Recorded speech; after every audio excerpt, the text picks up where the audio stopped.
People are dying. Entire ecosystems are collapsing. We are in the beginning of a mass extinction, and all you can talk about is money and fairy tales of eternal economic growth. How dare you?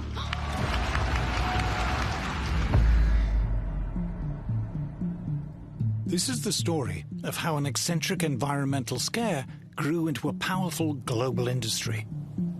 It's a wonderful business opportunity, okay? You want climate, we'll give you climate. There's a huge amount of money involved, and this is a huge, big money scam. There are not just now billions, but there are trillions of dollars at stake. It's a story of self-interest and big government funding. People like me, our careers depend on funding of climate research. This is what I've been doing just about my whole career. This is what the other climate researchers are doing with their whole career. They don't want this to end. If CO2 isn't having the huge negative impacts that we claimed it was having originally, how are we going to stay in business? A lot of people's livelihoods depend on it. They're not going to give that up. This is a story of the corruption of science. There's no such thing as a climate emergency happening on this planet now. There's no evidence of one. The climate alarm is nonsense, you know, it's a hoax. I've never liked hoax. I think scam is a better word, but I'm willing to live with hoax. It's a story about the bullying and intimidation of anyone who dares to challenge the climate alarm. To speak up against or about climate change in any sort of skeptical way was essentially career suicide. Activists are even calling for any skepticism to be criminalized.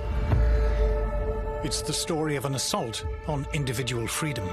It's a wonderful way to increase government power. If there's an existential threat out there that's worldwide, well, you need a powerful worldwide government, you know, to cope with it. We see all these kind of authoritarian measures being adopted in the name of saving the planet. You've suddenly got the population under control all over the world.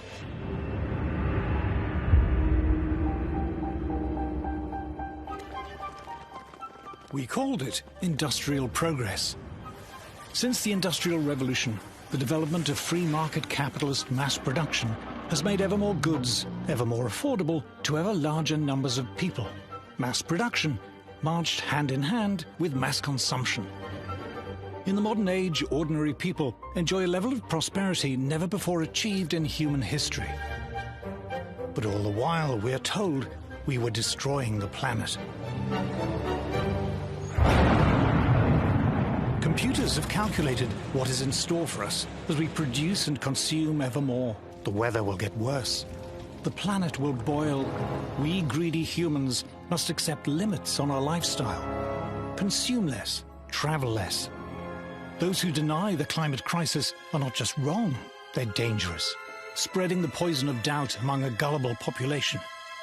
These deniers should be shunned and shamed and censored. For these climate deniers are flat earthers. They are anti-science. Teaching at New York University is one of these climate deniers. Professor Stephen Koonin is one of America's leading physicists.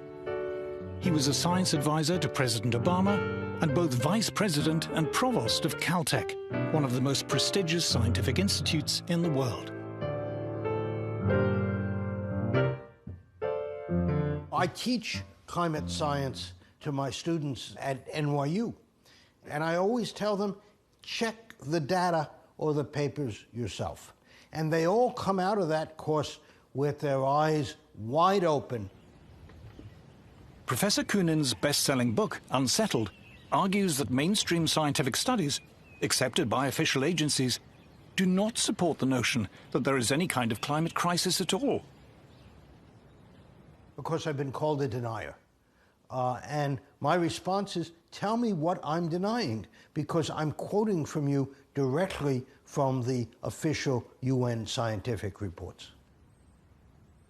Dick Lindzen also dismisses the claims of climate alarmists. He's one of the world's leading meteorologists, was professor of meteorology at both Harvard University and MIT, and has served on the UN's Intergovernmental Panel on Climate Change, or IPCC. even the Intergovernmental Panel on Climate Change, if you go to their section of Working One, Group 1, which is the science, they don't support any of these claims. And I assure you, having served on it, it's biased, but you couldn't get any real scientists to agree some of the nonsense that's being promoted. Will Happer is also a denier and is another of America's leading physicists.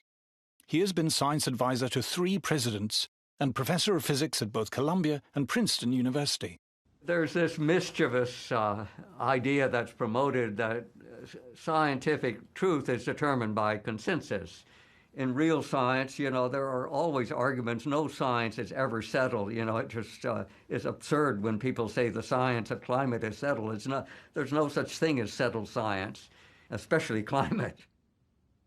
Dr. John Clauser is one of the most respected scientists in the world. In 2022, he was awarded the Nobel Prize for Physics. The science that's being done is appallingly bad, in my opinion. There are a large number of scientists who are in violent disagreement. They refer to themselves as skeptics. Since I am no longer worried about losing funding or a job, whatever, I call myself a climate change denier. These very eminent and respected scientists, and others like them, are not flat earthers. They do not deny science. So what's the evidence that has caused them to dismiss the climate alarm as nonsense?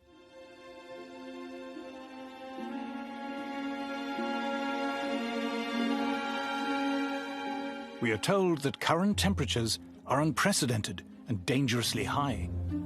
It's possible to check if this is true because we have evidence of Earth's climate history dating back hundreds, thousands, even millions of years. The desert of Judea by the Dead Sea. Professor Nir Shavi from the Racah Institute of Physics has come here looking for clues. Thousands of years ago, this place was underwater, and etched into the rocks are lines which, if you know how to read them, tell the story of Earth's climate history. And here's the climate. We're at the lake beds of what used to be Lake Lisan. It's a lake that existed until the end of the last ice age. Back then, the lake level was maybe 100 meters above where we're located. When we want to reconstruct climates of the past, we have to look for evidence, for clues. And when the lake existed, it had deposits. And by looking at these layers here, we can actually reconstruct how the climate has changed. Warmer water means more life, the accumulation of more shells and bones from sea creatures, and other changes that are reflected in the ancient layers of the lake bed. The lines act as a kind of thermometer, and this is just one way geologists can reconstruct past climate. In other places, we can go to stalagmite caves and see the annual rings that you have in the stalagmites, or we can drill cores from the bottom of the ocean and then look at layers there, or many other places. But here, I think this is one of the nicest places because you can actually see how the climate has changed. So when we look back in time, what do we find?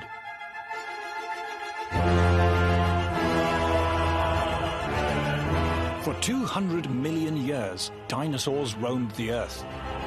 An Earth marked by fertile, dense forests, teeming with life. And at no time during those 200 million years were temperatures as cold as they are today. If you go back, let's say, 200 million years, it was maybe 13 degrees warmer than it is now. So, on the geological perspective, this is not at all unprecedented. For the last 500 million years, temperatures have varied greatly. But for almost all that time, the Earth was much, much warmer than today. Compared to the last 500 million years, the Earth right now is exceptionally cold. In fact, there are very few times when it's been this cold. We're relatively cold. Maybe not quite the coldest it's been in 500 million years, but pretty close to it. We are in a remarkably cool period if we look over the last 550 million years. In fact, only one other time period in that last 550 million years was the temperature as cool as it is now. The mammals who now inhabit the Earth began to evolve around 60 million years ago, when the world was much warmer than today. If we just look at the last 65 million years, so this is after the dinosaurs go extinct, mammals really start to take over, and our evolutionary ancestors start to live on the land. Any time period within the last 65 million years was warmer than it is essentially today. The Earth's mammals, humans included, appear to thrive when it's warm, warmer than it is now. There's no doubt that warm is better than cold in geological history. We are a tropical species. A human being in the shade, naked, dies at 20 C from hypothermia. We evolved on the equator in Africa, and the only reason we were able to get out of there eventually was fire, shelter, and clothing. Over the last 50 million years, temperatures steadily declined, plunging the Earth into what geologists call the late Cenozoic Ice Age. We are still in that ice age. The reason there's all that ice on the poles is because we're in an ice age. Everybody knows that who knows anything about the history of the Earth. This is an ice age. We're at the tail end of a 50 million year cooling period, and they're saying it's too hot. If we zoom in on the past few million years, we see temperatures sinking, and as they do, fluctuating between extremely cold periods and slightly milder periods. The extremely cold periods are called glacial maxima, when the planet is mostly covered in ice, and the slightly less cold are called glacial minima, when there's just ice at the poles. For the past 10,000 years, fortunately, we've been in a slightly less cold glacial minimum, known as the Holocene. With milder weather, humans began to emerge from their caves, and several thousand years ago, we see the rise of the first great civilizations, in a blissful period which, according to many studies, was considerably warmer than today. This is known as the Holocene climate optimum. It was called an optimum because people thought that warmer was better. Since then, temperatures have declined and begun to fluctuate. In Roman times, there was a blissfully warm period, followed by a brutal cold period in the Dark Ages. Then came the balmy medieval warm period, according to many studies, as warm or warmer than today, followed by an especially cold period known as the Little Ice Age, possibly the coldest in the last 10,000 years. And here it is, the Roman warm period, the cold Dark Age, the medieval warm period, and then the very cold Little Ice Age, from which, for the past 300 years or so, we've been recovering. The longest instrumental record of temperature in the world comes from central England, and this is what it shows. Since the worst of the Little Ice Age, from 1650, the temperature has risen, gently, by little more than 1 degree Celsius. The central England record of temperature is a world treasure. You know, it's the longest continuous record that we have, and it's certainly not a very alarming record. It began in the depths of the Little Ice Age, and so you can see the slight warming that followed the Little Ice Age. And there's certainly nothing very alarming that's happening today at the very end of the record. Most of the warming that we're observing today is the recovery from the Little Ice Age, whatever caused that. Well, you know, we're talking over the entire industrial period of about 1 degree centigrade. To put this 1 degree in perspective, let's look at New York Central Park. Records show that there has been no overall change in temperature here since 1940. But from one year to the next, the average temperature can vary by 3 degrees Celsius, without many New Yorkers even noticing. In fact, between the warmest year in the 1960s and the coolest in 2000, there's a difference of 5 degrees Celsius. The average temperature on this day in this year might be 5 degrees different from the average temperature a year ago or 2 years. You know, when I hear people pontificating about 1.5 degrees leading to the end of civilization, I think, what have they been smoking? You know, are you crazy? All right. So. According to thermometer readings since 1880, there's been a very mild increase in temperature. Only by stretching the y-axis on this graph is the increase noticeable. This is the rising line used by official agencies as proof of global warming. But is it accurate? Professor Ross McKittrick is an expert in statistical analysis at Guelph University. He noticed something odd about modern thermometer records. Thermometers, even in the same region, give out very different readings, depending on where they're located. I was interested in the question of how do you explain the spatial pattern of warming? So some places warm a lot, some places don't warm much. And it turns out it's highly correlated with the spatial pattern of economic activity. Where there are more people and there is more human activity, there's more heat. This is known as the urban heat island effect. Urban heat island effect is essentially London, right? You pick London. With buildings, with a lot of activities, tends to be a few degrees. I mean, we're talking now Celsius, right? Even 4 or 5 degrees Celsius warmer than outskirts. This is a phenomenon of urbanization. These days, the obvious effect is actually concrete retaining heat. This can be illustrated with a satellite heat map of Paris. The center of Paris can be as much as 5 degrees Celsius warmer than the surrounding countryside. Paris, London, Beijing, Shanghai, you name it, New Delhi, all of them absolutely demonstrated the effects. So how has this affected the official temperature record? In the early part of the 20th century, it was normal to erect weather thermometers just outside towns, close enough to check every day, but away from the heat of urban life. But over the 20th century, those towns have expanded. Suburbs have spread. There are more roads, more cars. Thermometers which were once outside towns are now surrounded by shopping malls, offices, factories, and houses.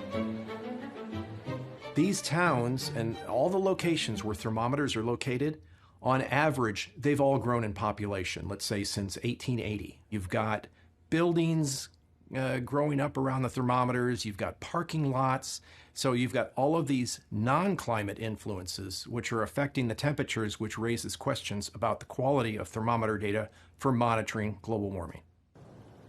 To correct for this corruption of the data, an obvious solution is to use only records from rural weather stations, which have been less affected by urban development.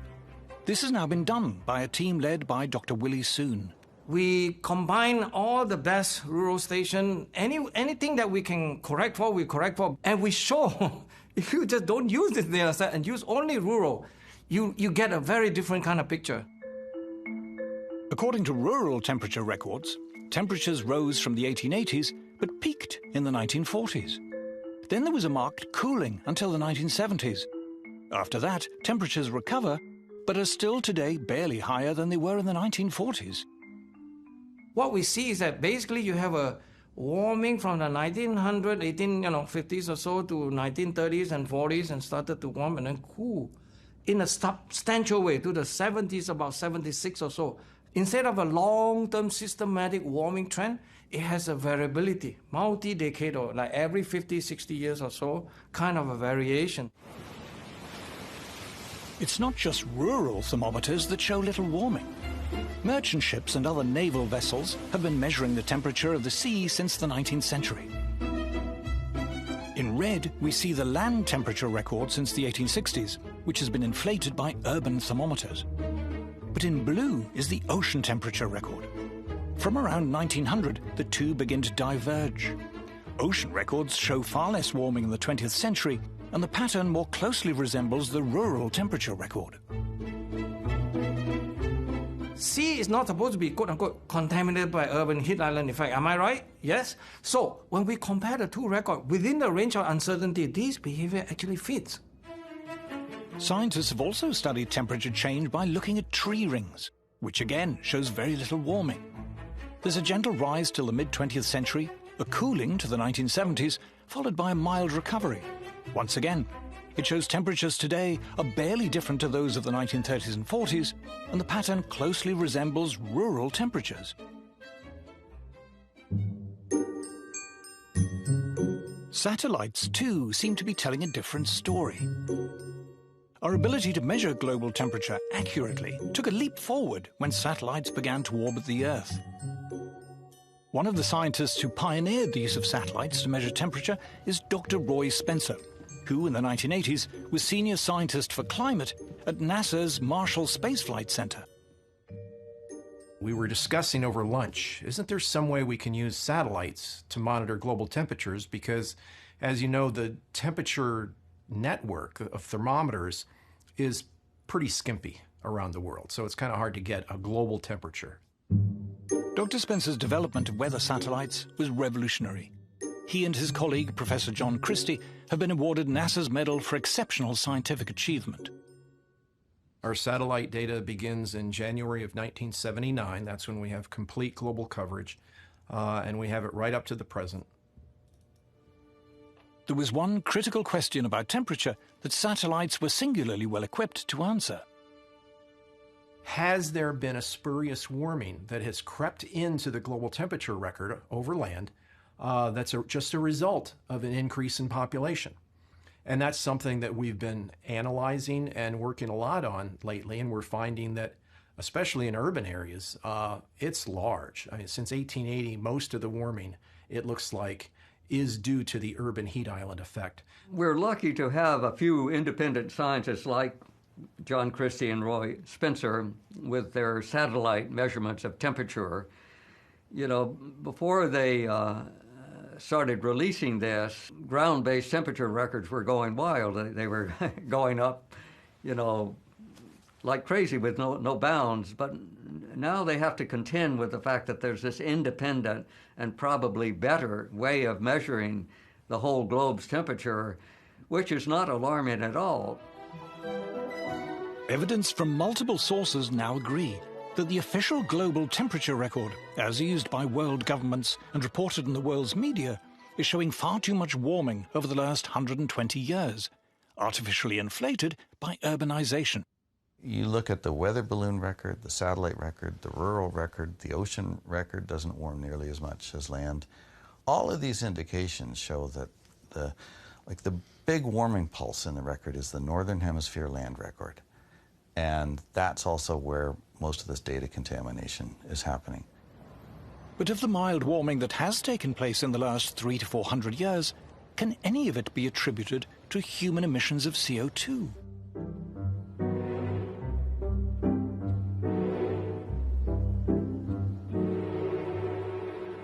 Professor Henrik Svensmark is visiting the Hebrew University of Jerusalem and taking a stroll in the Evolution Garden, dedicated to preserving the oldest surviving plant species on Earth.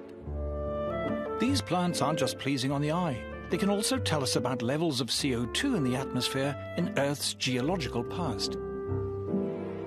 What we have here is a ginkgo tree, and it's actually a living fossil in the sense that this type of tree first appeared about 270 million years ago. On the underside of the leaf, there are what we call stomata, the cells where they can uptake CO2. So they're actually measuring how much CO2 is in the air, and then they adjust the number of these stomata to how much CO2 there is. And by looking at fossils and measuring how many there are at a different time, it says something about what was the level of CO2 back in time. So when we look back in time, what do we find? Over almost all of the last 500 million years, the level of CO2 in the atmosphere has been far, far higher than it is now. Even with modern industry's contribution to CO2 levels, by geological standards, the level of atmospheric CO2 today is close to being as low as it has ever been. At present, we have about 400 parts per million. 50 million years ago, it might have been 2,000 parts per million. So a much, much higher concentration of CO2. I think current estimates of global CO2 is 423 or so parts per million today. If we look through the Phanerozoic, the last 550 million years, we would see CO2 on the order of 7,000 parts per million. CO2 is plant food, and the result of much higher levels of atmospheric CO2 in the past was a much, much greener world. Periods of elevated CO2 tend to be time periods of a huge biodiversity on the planet. In fact, we're in a CO2 famine if we look over the last 550 million years. At the depths of the most recent glacial maximum, the amount of CO2 in the atmosphere sank so low, all life on Earth came close to extinction. They say CO2 is higher than it's been for 100,000 years, but what they don't tell you in that period they're talking about is that CO2 sank so low that all life on Earth nearly died. 20,000 years ago, CO2 is at the lowest level it has ever been in the history of the Earth, 180 parts per million. If it had gone down another 30 parts per million, we'd all be dead. There is a low point of CO2 where photosynthesis becomes so inefficient that plant life would die. Then everything else starts to perish after that. During the last glacial maximum, there's good evidence that in many parts of the world there was plant starvation from not enough CO2.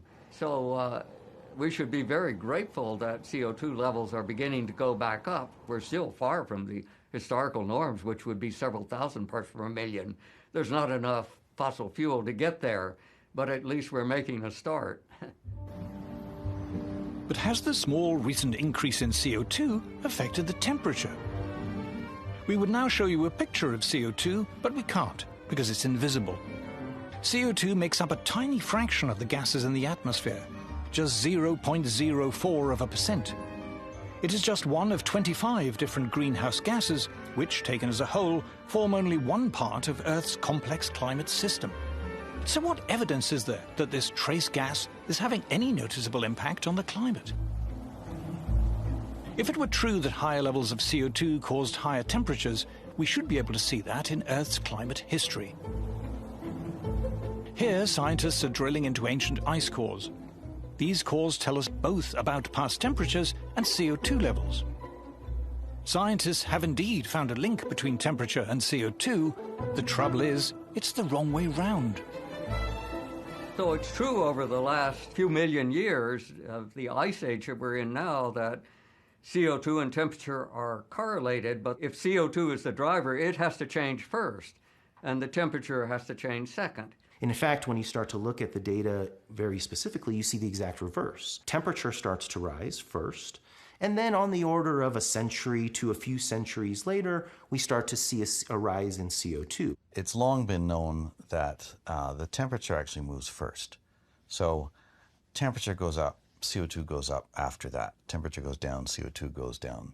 Ice ages start when carbon dioxide is at its maximum, and ice ages end when carbon dioxide is at its minimum, which is the exact opposite of what would occur if carbon dioxide was controlling the temperature. The question of whether CO2 drives the climate is easily resolved. You can look back in time over hundreds of millions of years. CO2 levels have changed radically many times. Did this cause temperature change? No, absolutely not. CO2 has never driven temperature changes in the past, never. Nor is it clear in recent times that CO2 is having any effect on temperature. Here we see industrial output of CO2 since 1750. From the mid-19th century to the mid-20th century, there was only a slight increase. It's not until the 1940s that industrial production of CO2 begins to take off. But this doesn't match the temperature record. According to rural thermometers, most of the warming in the past 200 years occurred before the 1940s, and have barely changed since then. One of the embarrassments that IPCC doesn't like to talk about was that the 1930s, when human influences were much smaller, were particularly warm. That's the puzzle, that the first early part where we have such a sharp warming from the 1900s to 1930s and 1940s, CO2 could never cause the temperature rise. But the 1930s and early 40s were so hot is puzzling. More puzzling still is what happened next. By the end of World War II, CO2 was really going up, and yet the temperature was going down. From 40 to 70, while the CO2 continued to rise, this thing started to cool. What happened? Journalists were writing about the coming ice age. It was on the cover of Time magazine. In the 1970s, the new ice age was the big story. And how about since the 1970s? According to computer climate models, over the past half-century, rising CO2 should have led to this increase in temperature. But according to multiple satellite and balloon measurements, what actually happened was this. Well, what we found from the satellite data is that the global atmosphere is not warming up as fast as the climate models say it should be.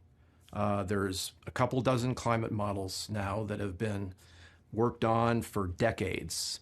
You know, billions of dollars, tens of billions of dollars have been invested in these climate modeling efforts. And we find that generally speaking, virtually all of the climate models produce too much warming over this period since 1979 up to the present.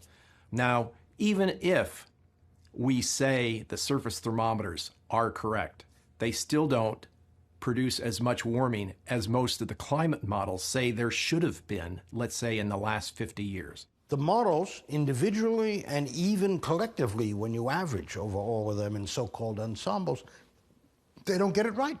You can already see that the main support of the climate alarm movement, which are these enormous computer models, they're clearly wrong. They don't agree with what we observe.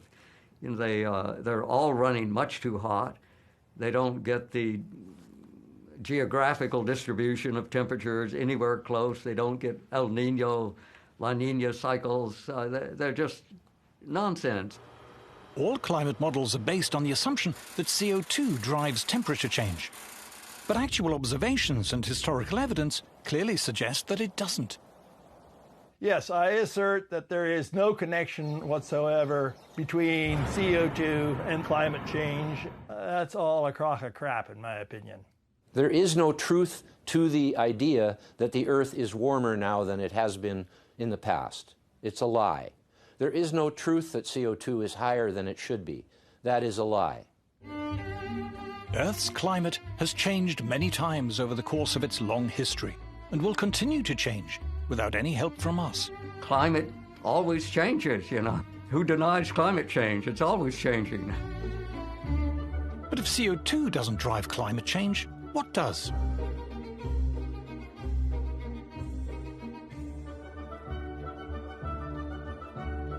In Earth's atmosphere, there are powerful forces at work, and perhaps the most powerful of all are clouds.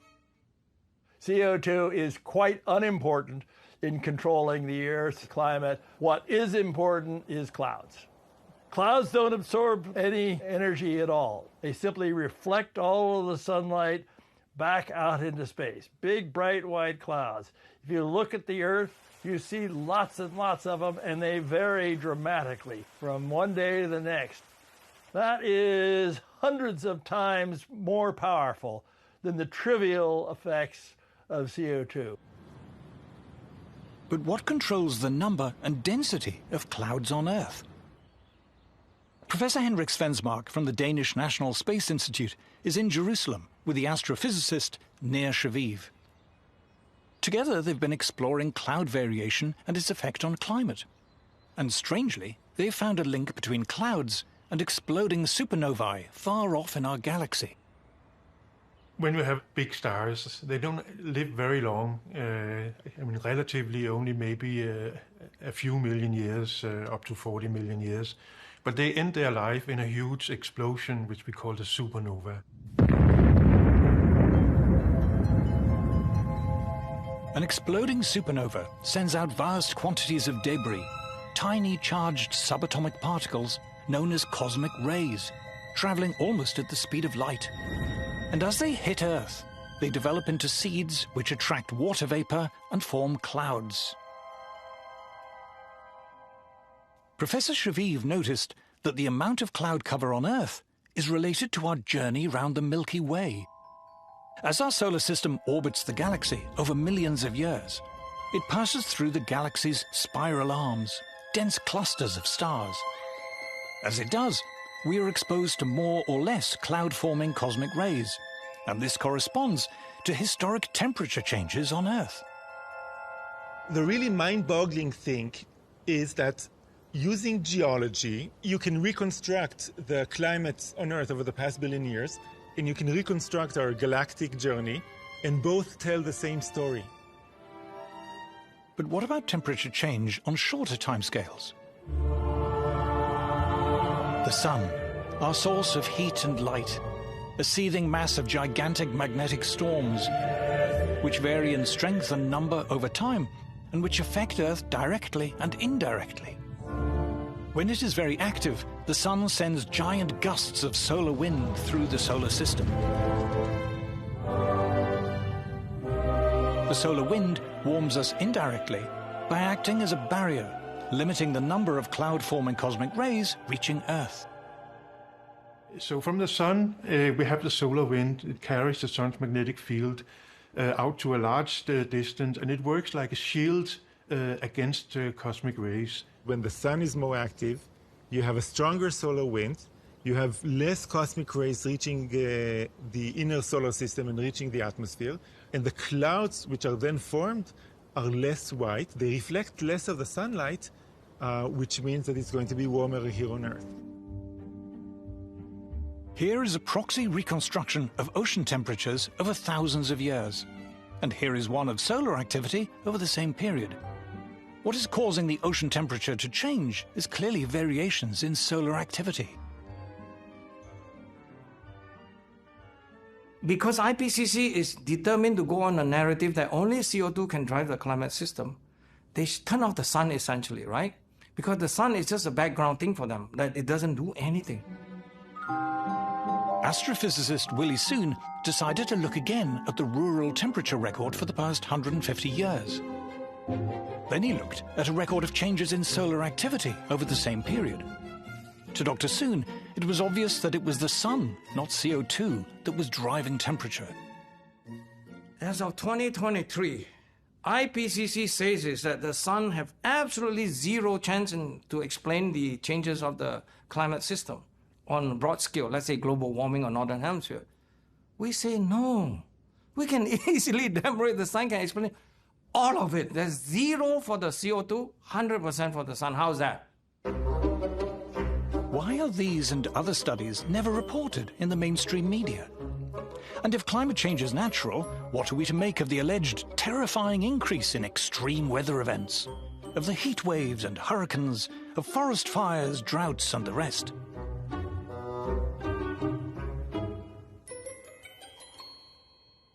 My first instinct as a scientist, and what I teach my students, is, well, let's look at the data. And when you do that, you discover, as you can read in the IPCC reports themselves, that it's pretty hard to find trends in extreme events, much less attribute them to human influences. You've now had decades of putting the idea in people's heads that any time the weather's bad, it's climate change and greenhouse gases. So I think people at this point can't help themselves. If you have a heat wave, immediately everybody's thinking, oh, what have we done to the weather? If somebody says in the news this is the warmest day since 1980 or something, well, you can look up the temperature records and see for yourself whether it was in fact warmer in the 1930s, as it often is. US temperature records are the best in the world. And here is the official US government record of heat waves in the US over the past century. It shows very clearly that the 1930s were far more prone to heat waves than we are today. Not only were there more heat waves in the 1930s, the heat waves then were much hotter than those of today. Likewise, official figures show that the number of hot days in the US has markedly declined. The United States was much hotter in the 1930s. North Dakota reached 121 degrees. South Dakota was 120 degrees. Wisconsin was 114 degrees.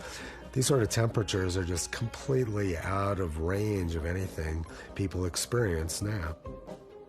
A common mistake is to suppose that higher average temperature will mean more hot weather. But this isn't true. Here again is the Central England temperature record, the longest instrumental temperature record in the world. Summer temperatures over the past 300 to 400 years, since the end of the Little Ice Age, have barely changed at all. It is winter temperatures that have been slightly rising. The Earth's climate has not been getting hotter, it's been getting milder. That's certainly being observed all over the world. If you look at temperature records, high temperatures are almost unchanged. But cold temperatures at night or during the winter are going up a little bit. Not very much, but you can measure it.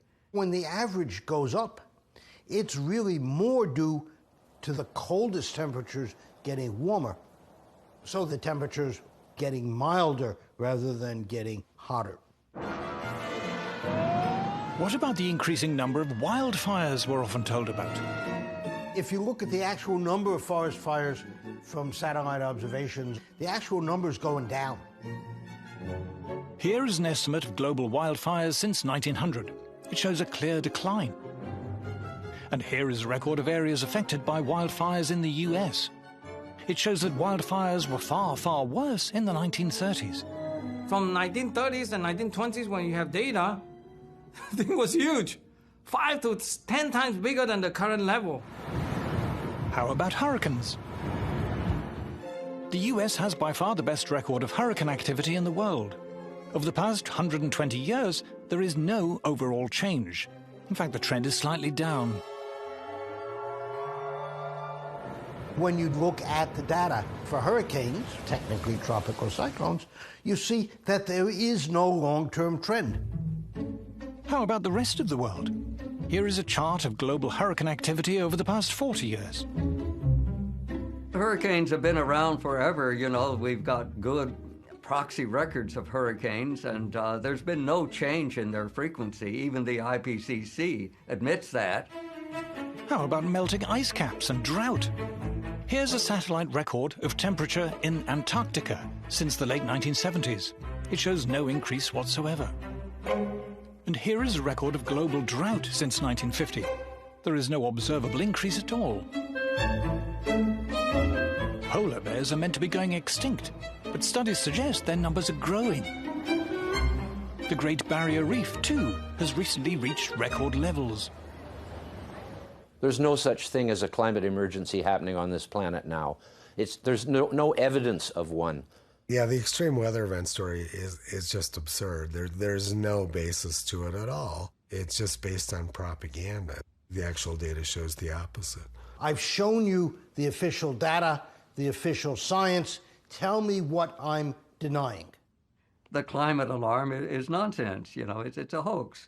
I've never liked hoax. I think scam is a better word, but I'm willing to live with hoax. But why are we told again and again that man-made climate chaos is an undisputed scientific fact, beyond question, beyond doubt? To answer this, we must examine the so-called consensus on climate change. Thank you very much. Until the 1980s, global warming was little more than an eccentric scare story put about by radical environmentalists. But then the cause was picked up by an ambitious young senator, Al Gore, who would soon become vice president. $1 billion a year of public money was made available for research into climate change. This quickly rose to $2 billion. Up to that level. Academic researchers in various disciplines began to apply for this climate funding. If you want to qualify for money that's labeled climate, well, you take whatever you're doing and you add a little bit of climate speak to it, and away you go. You're dealing with the sexual habits of cockroaches. You'll add, and the impact of climate. So all I have to do is add a little wrinkle to my grant application to explain how, well, I'm worried that climate change will mean the death of all the maple trees. And so right away you qualify for funding. Academics of every kind lined up for climate funding. Climate became an exciting new area of interest for sociologists, biologists, professors of English literature, lecturers in gender studies, and many more.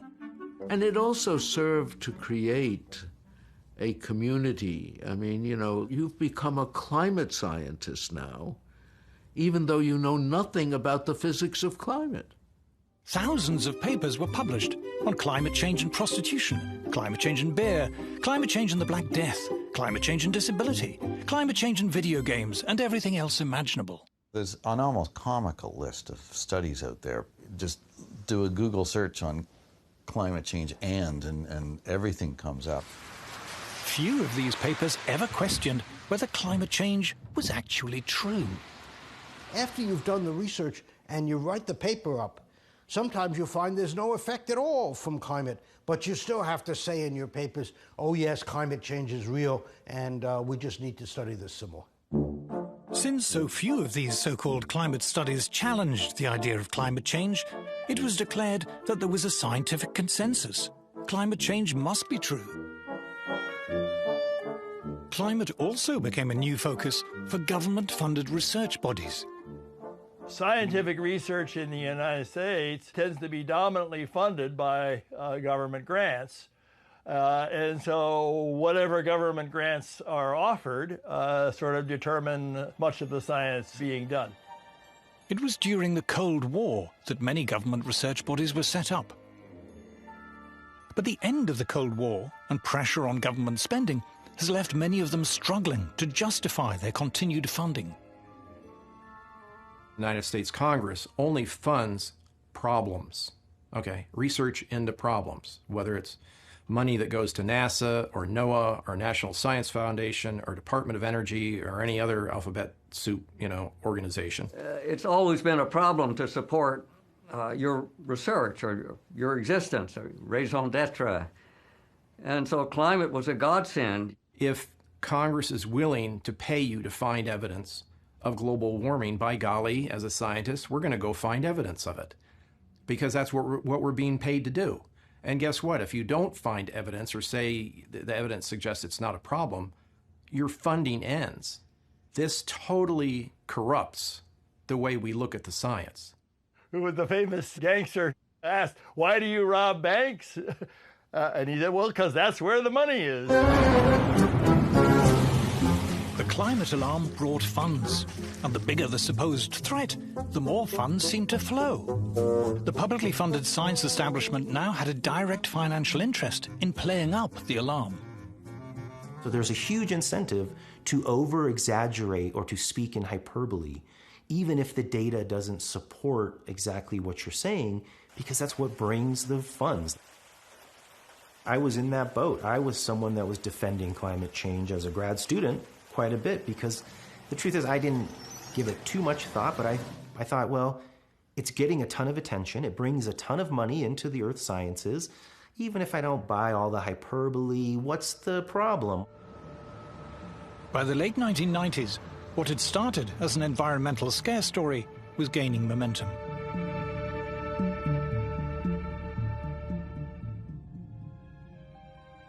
Western governments and their senior civil servants were more than willing to address the climate problem. Green taxes were levied, green regulation expanded, and this in turn generated more climate-related jobs and activity. Take the banking sector, for instance. You say to a banker, we want you to file reports with the Regulatory Commission on how climate change is going to affect your bank. Well, a banker doesn't know anything about this subject, so then they have to commission studies from academics. And of course, the academics are happy to come and tell them, well, it's going to be terrible for your bank. It's going to cause all kinds of problems, and you need to give us money to research this.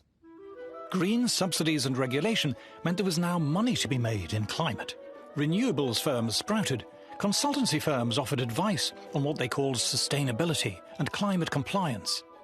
It's a wonderful business opportunity, okay? You want climate, we'll give you climate. The renewables industry alone now turns over $1 trillion a year, and that's expected to double in the next few years. What used to be a cottage industry is now blossomed to become a major part of the world economy. The growth of this climate industry has seen an explosion of highly paid green jobs. Chief sustainability officers, carbon offset advisors, ESG consultants, climate compliance lawyers, and countless others. Students started to come into our departments as earth science departments with a focus on climate. That never happened before. But they started to look at their career prospects, and they were smart, and they were looking at who's hiring. And the fact of the matter is that everything in the hiring pool had climate somewhere attached to the name. I started a few years ago seeing programs like a master's degree in climate finance. And I just went, what on earth is climate? I understand what a master's degree in finance is. Well, now you need a university that's going to teach this program. You need professors of climate finance. Every single school or university or business will have a climate officer or climate officers and a climate program. And you look at any of these institutions or businesses, you will find they all are signed up to it, and anyone who hasn't signed up will come under pressure. At the last gathering of the publicly funded UN's IPCC, 70,000 delegates flew in from around the world. Government bureaucrats, green NGOs, carbon sequestration consultants, environmental journalists, heads of renewables companies. But this is just the tip of the iceberg. Many hundreds of thousands of jobs worldwide now depend on the climate crisis. You start building this enormous population whose job is to manage the crisis, and also explicitly to make sure that people are alarmed about the crisis, because this whole industry depends on the existence of the crisis. But therein lies the one great threat to this multi-trillion-dollar industry. All the jobs, all of the funding, are totally dependent on there being a climate crisis. If CO2 isn't having the huge negative impacts that we claimed it was having originally, how are we going to stay in business? How do we justify our existence if climate change isn't this existential threat that we claimed it was over the last 4 decades or so? People like me, our careers depend on funding of climate research. This is what I've been doing just about my whole career. This is what the other climate researchers are doing with their whole career. They don't want this to end. If NASA said global warming's not a problem, where does their funding disappears, right? So they can't say that. I mean, you've got the United Nations Intergovernmental Panel for Climate Change. If they said the climate isn't changing, they'd have no reason to exist. The IPCC has a self-preservation instinct to show that climate change is an existential threat. Otherwise, there's no reason for them to be collecting the money and doing the work in the first place. There are not just now billions, but there are trillions of dollars at stake. There's a huge amount of money involved. This is a huge, big money scam. A lot of people's livelihoods depend on it. They're not going to give that up. If suddenly the notion becomes apparent that this is not such a problem, you're going to see that as an existential threat. Scientists who studied the natural causes of climate change began to be viewed with suspicion, as 2 Harvard astrophysicists discovered. How much does the sun change, and how does it change, and why does it change? And then we didn't even want to get into the temperature record and the climate thing. Immediately they will come after, because when we started to estimate that the sun changed by quite significantly in terms of climatic sense, immediately the attack is there. Because it's not following the narrative, because they need the CO2 to be the only one, the only dominant player. When you tried to say, well, gee, we're just looking for the background of natural variability, the response would be, we can't have natural changes as an effect. It has to be human-caused. And some of that was directly stated, but most of it was indirect. Your funding for this kind of project will be dropped. This kind of project doesn't go anywhere. By that time, anything that contradicted the narrative of global warming as a serious problem was not going to get funded. Editors of academic journals came under pressure not to accept papers which were deemed to be skeptical of the climate crisis. We will not publish anything that questions this. I mean, it's not something surreptitious. Scientists who dared to point out in public that there was no climate chaos began to be sidelined and shunned. If a scientifically qualified person stands up and says, we don't see an upward trend in the data on Pacific typhoons, well, suddenly they lose standing to address the topic of Pacific typhoons, not because what they said is wrong, but because it's off message. They can marginalize any kind of criticism of the narrative by saying, you're not qualified to talk about this because you don't support the narrative. That is then, and then having marginalized everyone who doesn't support the narrative, they can turn around and say, well, everybody who counts supports the narrative, so we must be right. Environmental journalists ignored skeptics and instead offered headlines to anyone prepared to make the most outrageous claims and predictions about a climate apocalypse. It's gotten to where it has nothing to do with the science anymore. It doesn't matter if your alarmist prediction doesn't come true, you're still going to retain your status as an expert, and the media is still going to come and ask you for your opinion, even though you were crazy wrong about your predictions. But the consensus on climate is not only enforced by those in the climate industry. To explain the broader appeal of the climate alarm, we must look at the politics behind climate.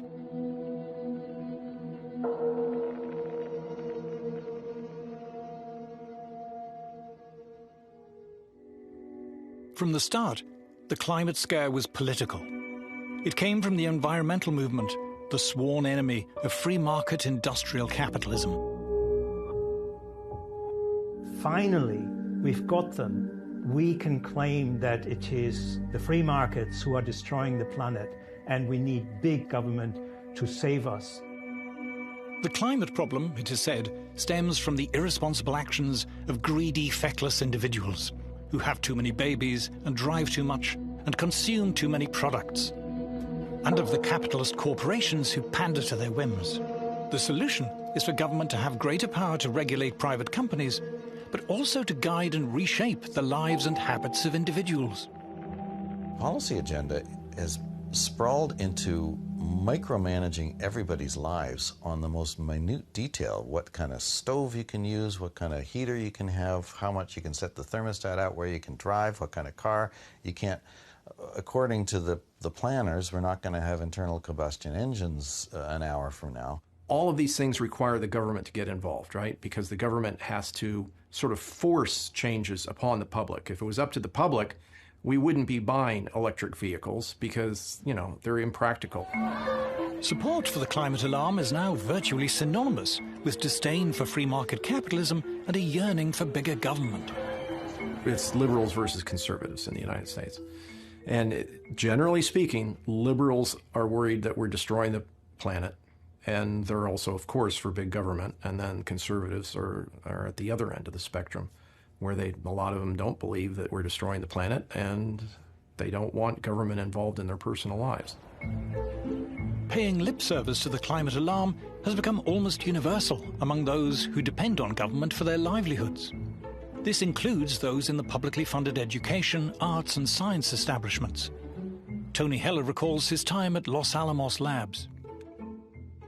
The entire county of Los Alamos was kept going by government money. That we had the highest incomes in the state. So naturally, people who lived in Los Alamos supported big government because that was where their livelihood came from. That was where their good schools came from. Everything good in Los Alamos came from the government. So of course they were all believers in big government. Among the largely publicly funded Western intelligentsia, support for more government spending and regulation is almost a defining moral badge. In these circles, to question the climate alarm is socially unacceptable. To be a climate skeptic is taboo. Somebody that goes against it really does get met with a lot of anger and vitriol, and you're called a denier, a science denier, and a heretic. Your colleagues won't engage with you anymore. You don't get invited to conferences. Your students may desert you. This is all really terrible. Professors Henrik Svensmark and Nir Shaviv describe what happened when they published their results on the climatic effects of solar activity. It was like all hell had broken loose because of this work. I had no idea that things would escalate as they did, and it completely changed my life. Once we said that, people didn't like hearing it, and we became a persona non grata. I mean, I have so many instances of people doing really nasty things. When I applied for a job, a group of scientists write to the university, say they shouldn't hire me. And that's a typical story, unfortunately. If you don't agree with a standard polemic, you become an outcast. You're shunned. As if you have leprosy. For Professor Sally Baliunas, the personal attacks became too much. I retired early. And my family said I should have retired even sooner, years sooner. So they noticed the toll. It took a toll on them and me. Dr. Matthew Wailicki was an assistant professor of geology at the University of Alabama when he decided to speak out about the climate scare. As a result of the backlash, he has decided to leave teaching. To speak up about climate change in any sort of skeptical way was essentially career suicide, absolutely. There was no possible way that I would publish in quite a few of the mainstream journals that I was required to publish in. I essentially isolated myself from many of the funding institutions. This is one of the reasons you can build a consensus in a community, is because anybody who is skeptical of that consensus essentially gets kicked out of the community. Speaking out in scientific ways that go contrary to the consensus, I would say is a career killer for people at the early stage of their careers. If I were 30 years old in a university trying to make a career, I would certainly keep my mouth shut. And in fact, I went to some effort to keep my mouth shut when I was younger. I knew climate was nonsense then, but I was a little bit careful. If a young person is questioning this, they can't put that in a proposal. The proposal will be denied, and they can't effectively publish because the gatekeeper will keep them out. And so it would end their career. You have to go along with the global warming story. If you don't, you're going to get cut off, you're going to lose funding, you're going to get your career ruined, you're going to be trashed by the community, you'll be despised by your coworkers. The so-called consensus on climate has itself become a weapon, a form of bullying, intimidation, and censorship used against those who refuse to conform. It's a tool that people use to bludgeon their opponents and the skeptics and to attack their character. According to its critics, far from being scientific, the militant, intolerant climate consensus represents a devastating assault on free scientific inquiry. I see my job as a scientist as just laying out the facts and letting people decide what they want to do. When you can't talk about the facts, things become corrupt. If you shut the door on ideas, if you say you're not allowed to test it, you're not allowed to have that idea, you've left the realm of science. I don't think climate researchers will ever back down from their claim that increasing CO2 is the control knob on today's climate system. I don't think they will ever back down from that, no matter what the evidence is. It's clear it's now a cult completely divorced from science. But the apparently unstoppable climate scare does not just represent an attack on science. It is starting to shape for us a new kind of society.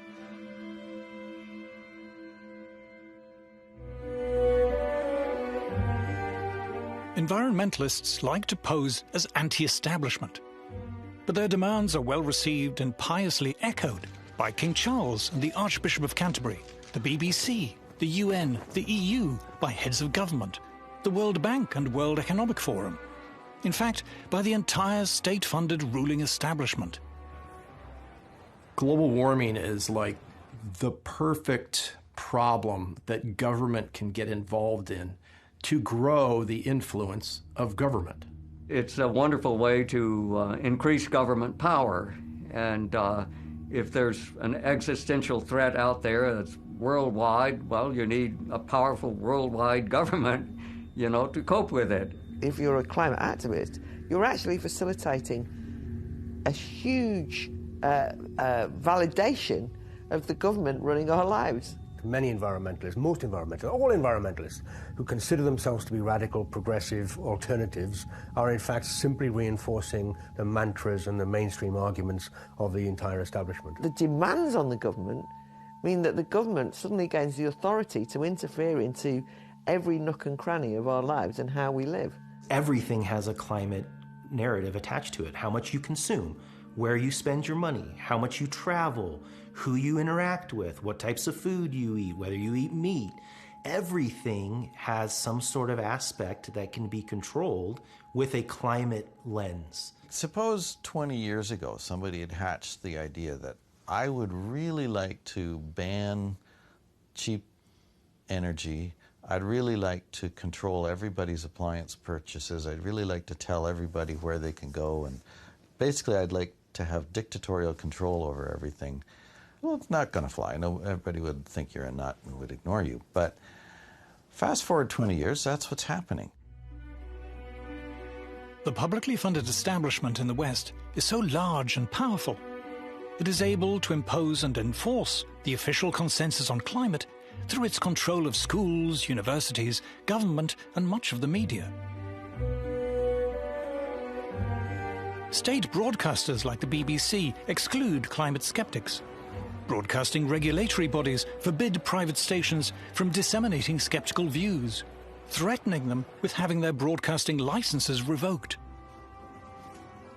What normally happens in an emergency is that all normal forms of openness and democracy have to be suppressed, because how else to deal with an emergency? So we are facing a situation not unlike lockdown, where basically all normal forms of behavior, normal forms of social communication, and normal forms of democracy are essentially ruled out.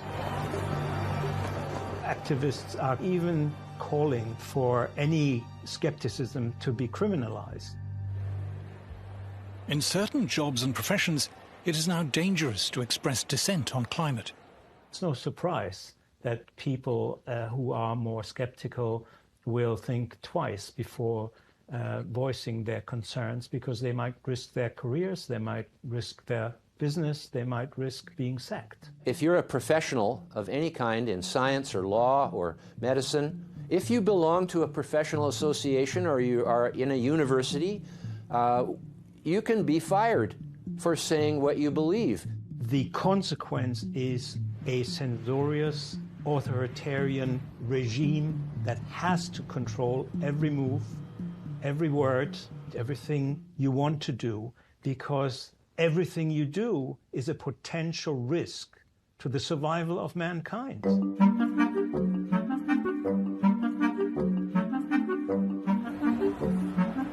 Climate protesters condemn capitalism, but at their anti-capitalist rallies, it's hard to spot anyone who looks like a worker, like a docker or crane driver or steel worker or a beautician or a trucker. The workers, it appears, are totally absent from these rallies, and for very good reason. Today's climate alarmists complain not that capitalism isn't producing enough, but that it's producing too much. The modern capitalist system has led to prosperity. More and more people have more and more things. The modern anti-capitalism of the present time is a critique of capitalism that it gives us too much.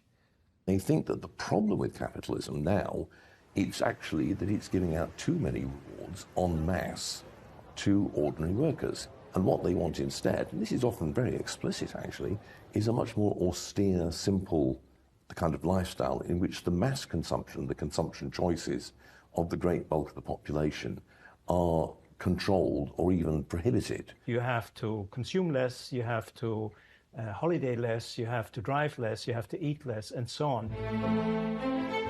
It seems that what upsets many environmentalists is not the failure, but rather the success of capitalism in producing an abundance of affordable goods for the masses. Ordinary working people, for once, we've arrived at a point in history, in the Western world at least, where mass manufacture has allowed them cheap clothes, cheap food, cheap furniture. Therefore, you get a clash when affluent environmentalists express their disdain for mass consumption.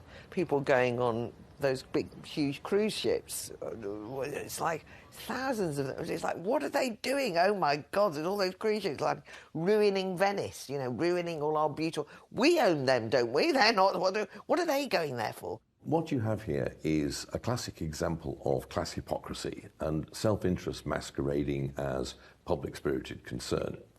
You could take these kind of green socialists much more seriously if they lived off-grid, they cut their own consumption down to the minimum, they never flew. Instead, you get constant talk about how human consumption is destroying the planet, but the people making all this talk show absolutely no signs of reducing their own. What environmentalists call degrowth is being achieved by the trashing of our conventional energy and transport systems, and the forced introduction of expensive and unreliable alternatives. Already this is having the desired effect on industrial manufacturing, which is straining under the burden of punitive green taxes and regulation and higher energy prices. The people behind the climate alarm couldn't give a damn about manufacturing. They have nothing to do with it. They don't know people who work in manufacturing, whose jobs and lives depend on it. They're not excited by industry or industrial progress. They explicitly want to shut it down.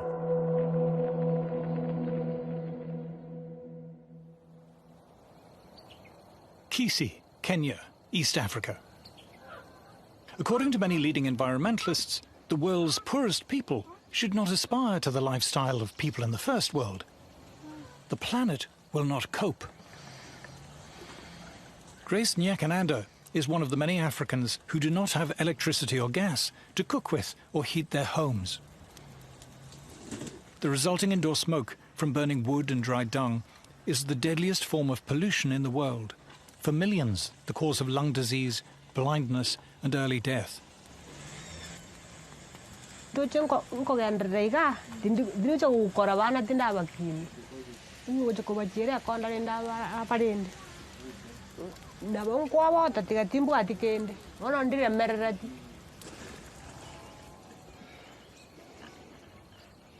It's not just cheap, reliable electricity that Africa needs.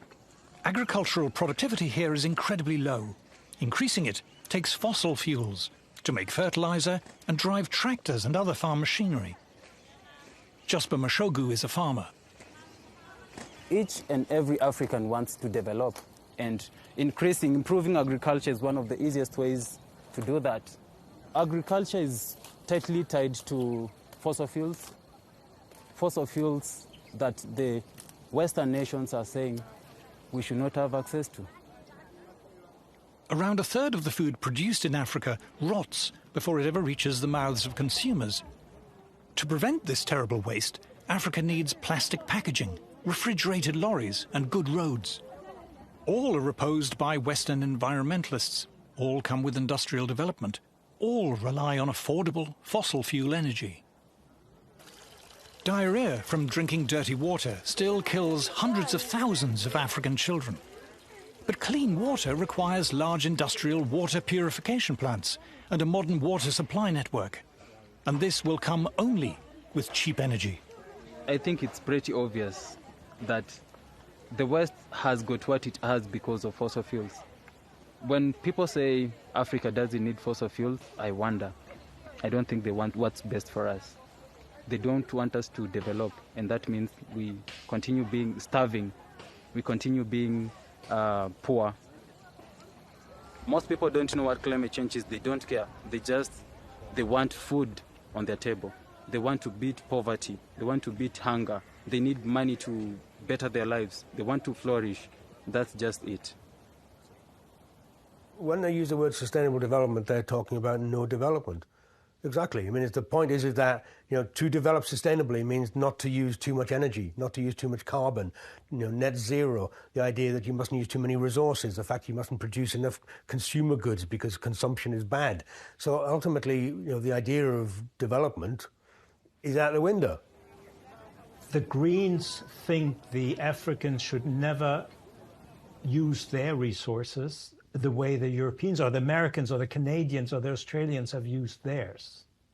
They are also in favor of punitive taxes, border taxes on any African country that wants to export their goods to Europe if they do use their resources. So that sums up the ethical ruthlessness and depravity of the green agenda.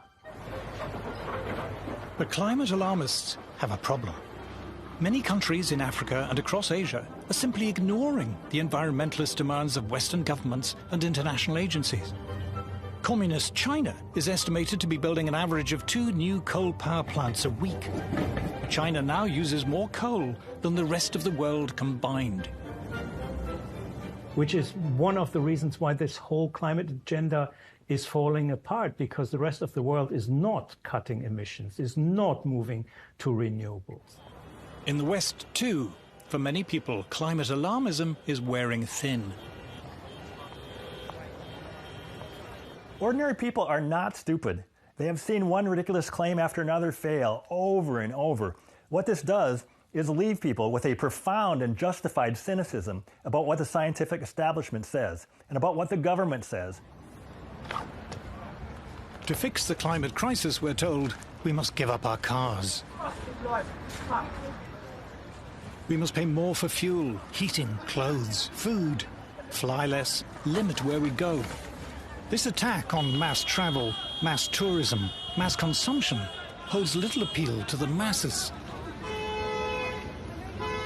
People have started to realise it's going to cost them a lot of money to simply live the lives that they weren't leading, that they want to lead. And as soon as that started to happen, I could see people in the United Kingdom who had previously been indifferent to environmentalism suddenly think, how dare they do that, right? How dare they try and take away what we consider to be not luxuries, but necessities. The whole policy of sustainability is about restraint. It's about restriction, it's about doing less, and that, obviously, for most people is anathema to their everyday needs. The fact that there is actually an ideological movement of people who think that cheap mass production of whether it's houses or anything else is a problem.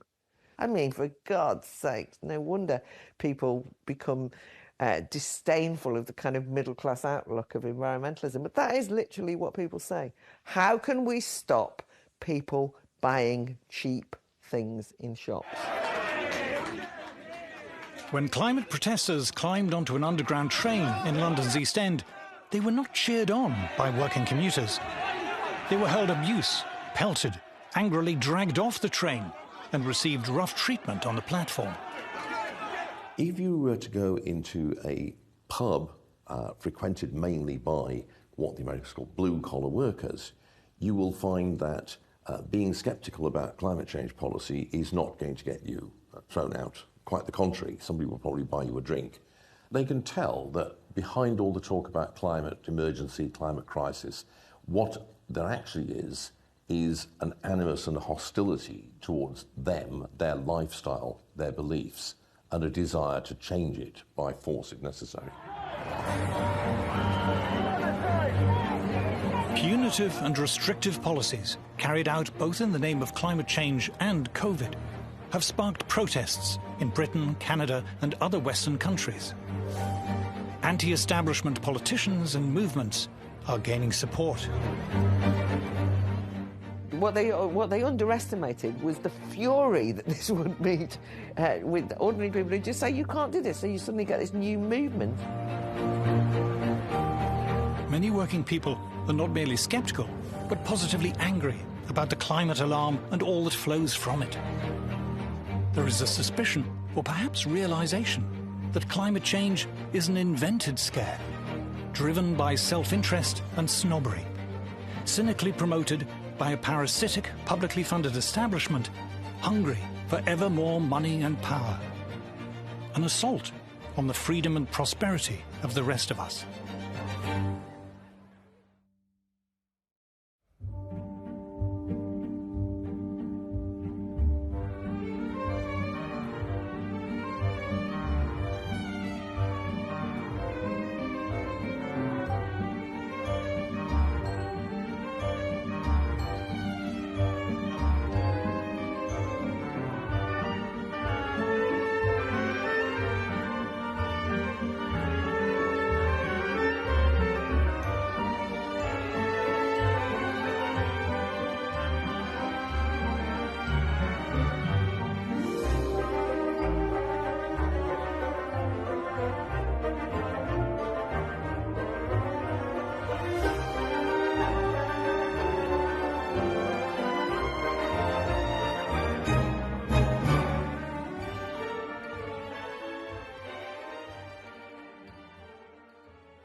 Szanowni Państwo, no więc zaczynamy. Jest ze mną Tomasz Cukiernik, tutaj od skrajnej prawej strony, autor książki 20 lat w Unii, a to ma związek z naszą dyskusją taki, że te wszystkie rzeczy, które widzieliśmy na filmie w tej chwili są, można powiedzieć, no, z buta wręcz wciskane w Unii Europejskiej najbardziej na świecie, tak? Bo tutaj mieliśmy w filmie wykładowców głównie ze Stanów Zjednoczonych, to byli laureaci Nagród Nobla, założyciel Greenpeace'u, współzałożyciel Greenpeace'u, wiele takich prestiżowych osób z tego środowiska, ale w Stanach Zjednoczonych aż takiego problemu nie ma, bo w Stanach Zjednoczonych, mimo że rzeczywiście ta akademia jest skorumpowana, to jednak w tym dyskursie politycznym są dwie strony, jakby funkcjonują dwie strony, w związku z czym tam to nie poszło aż tak daleko.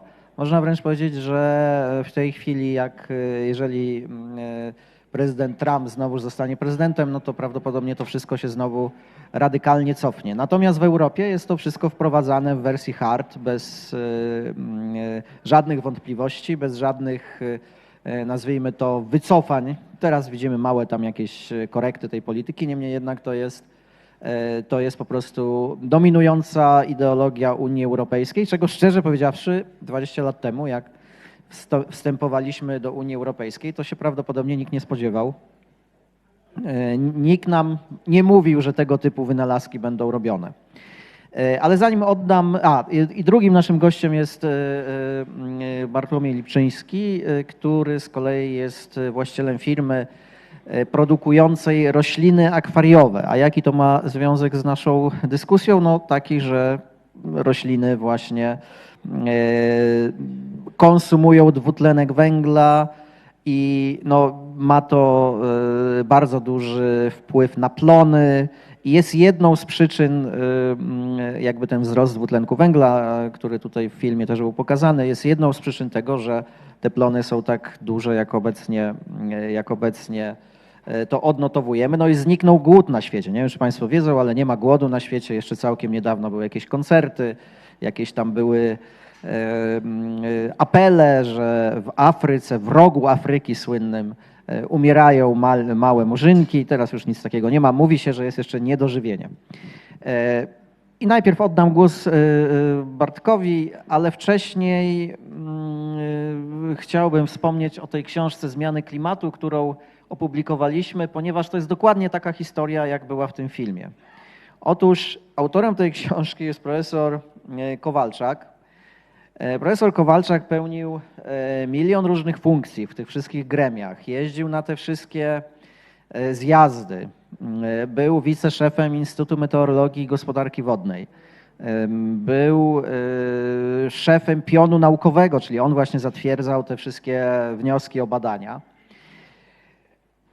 I jak przeszedł na emeryturę, co nastąpiło parę lat temu, postanowił napisać, jak to wygląda naprawdę, ponieważ wcześniej on wiedział, że w dużej mierze to wszystko się opiera o jedną wielką fikcję.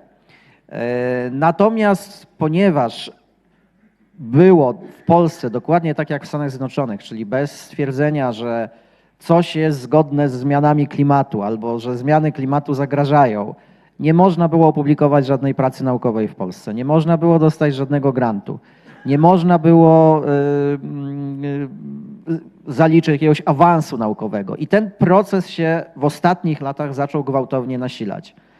Po przejściu na emeryturę profesor Kowalczak napisał tę książkę i mimo, że kilka jego książek wcześniejszych było w tym środowisku meteorologiczno-hydrologicznym, bo on jest hydrologiem, uznawanych za takie absolutnie podstawowe, to nikt tej książki mu nie chciał publikować. Przeszedł jakby w pielgrzymce przez te wszystkie wydawnictwa, które zwykle mu książki wydawały. Wydawcy witali go entuzjastycznie, mówili, no panie profesorze, oczywiście wydamy bardzo szybko i tak dalej, po czym po jakimś czasie dawali mu znać, że jednak no niestety, ale sytuacja jest taka, że mają inne plany wydawnicze, albo się nie uda, albo za grube, albo za cienkie. I on w końcu trafił do nas. No i w ten sposób powstała ta książka. ona w dużej mierze pokrywa się z tymi tezami, które były przedstawione w filmie, tylko no siłą rzeczy jest to bardzo bogato udokumentowane. To jest 840 stron tekstu. I jeżeli ktoś chciałby się dowiedzieć, jak to wszystko wygląda naprawdę, to serdecznie zachęcam do nabycia tej książki. A teraz oddaję głos jako pierwszemu Bartłomiejowi Lipczyńskiemu. Dzień dobry Państwu. Ponieważ widzimy się po raz pierwszy, ja pozwolę sobie uściślić sposób przedstawienia przez Tomka mojej osoby. Razem z Eweliną, która siedzi tutaj w pierwszym rzędzie, prowadzimy rodzinną firmę biotechnologiczną. Prowadzimy laboratorium kultur tkankowych.